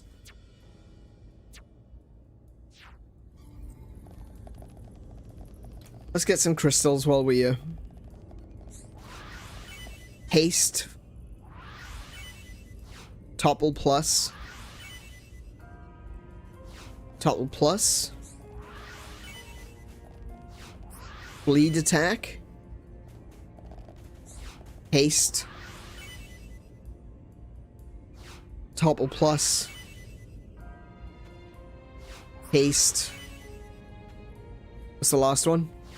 Topple resist. Okay.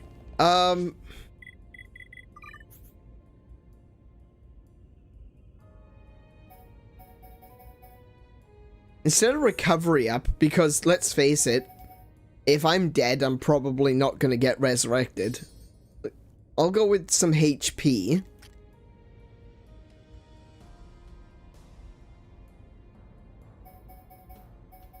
Is there some way I can give...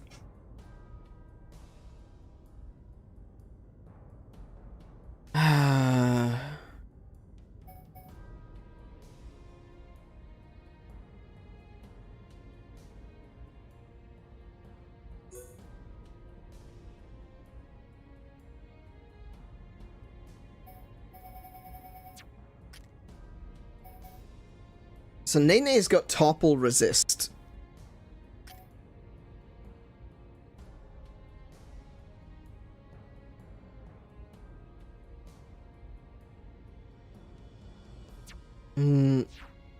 Yeah, like, I really don't know.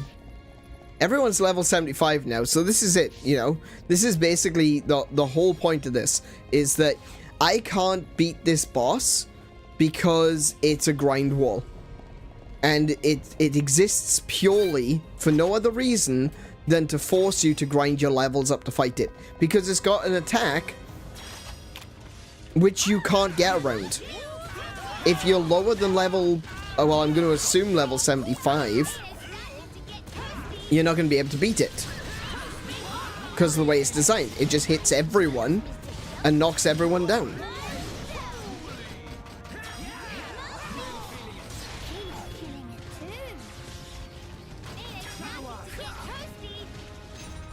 Get out.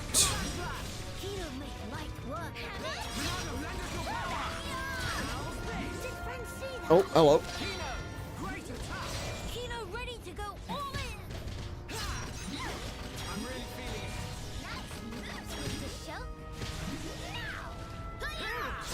Okay.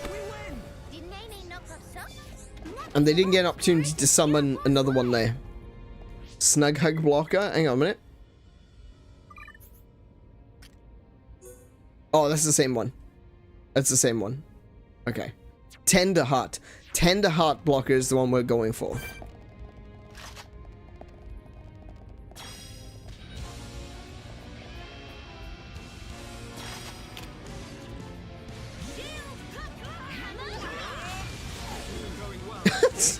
His first attack just takes me down to 1/5 HP. Actually, it doesn't just take me down to 1/5 HP. It takes me down to 1/5 HP, dazes me, and reduces my tension.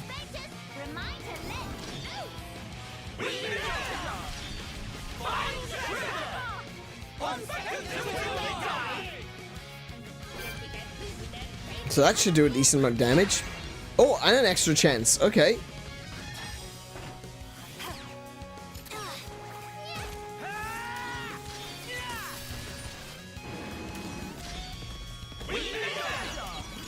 Yes! Maxed out!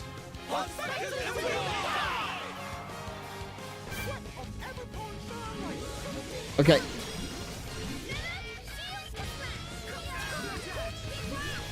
Oh, I used those. Oh, I can't believe I did that. That was so dumb. Okay.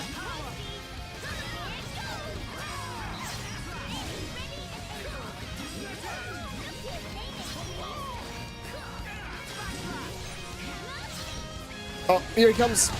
Ah. Very big.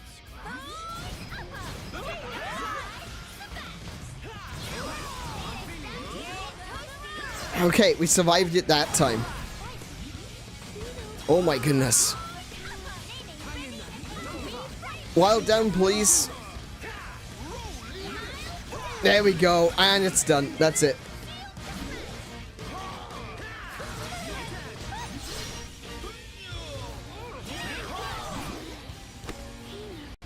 And see, it was purely through leveling up. The only way to get past that was from leveling up. Tied too. Kino, you give cuddle first. Why don't I cuddle with you both? Much more better. Jumbo fruit. Oh my goodness, that's even better. Oh wow.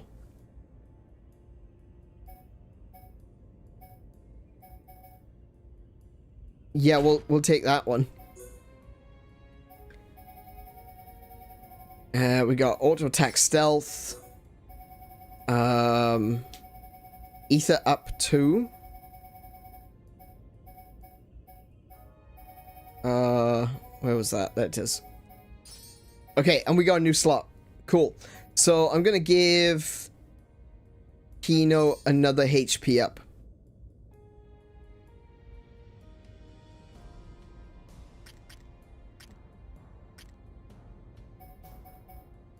I would really like to get more ether ups. But, I mean, this is the thing. It's like, yeah, I won, but I don't feel like I've won. It just feels like I've just ground it out. It's kind of sad. It kind of deflates you. It takes that feeling of victory away.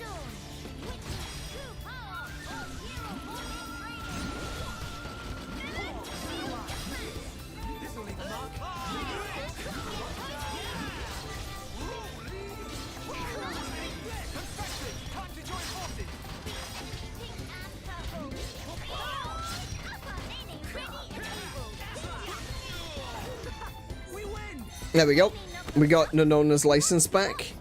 And this is a Giant's Trove? Oh, it's a chest. Oh, okay. Sage Artistry. Okay, I'm curious. What's Sage Artistry? XP up.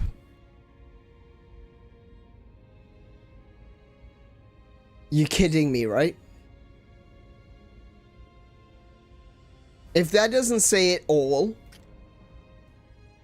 right there, then nothing does. After a grind wall of an enemy, they gave me an XP up. It's just the game saying, no, keep grinding. That's pretty bad. Let's go. Ah, there's Nonona.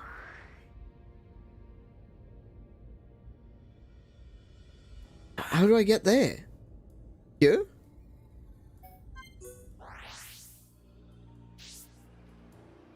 I can see a fire, ether deposit.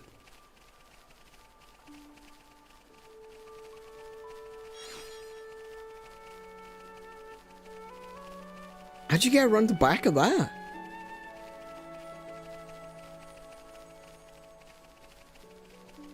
There's gotta be some way. Maybe, like, through the cave and around?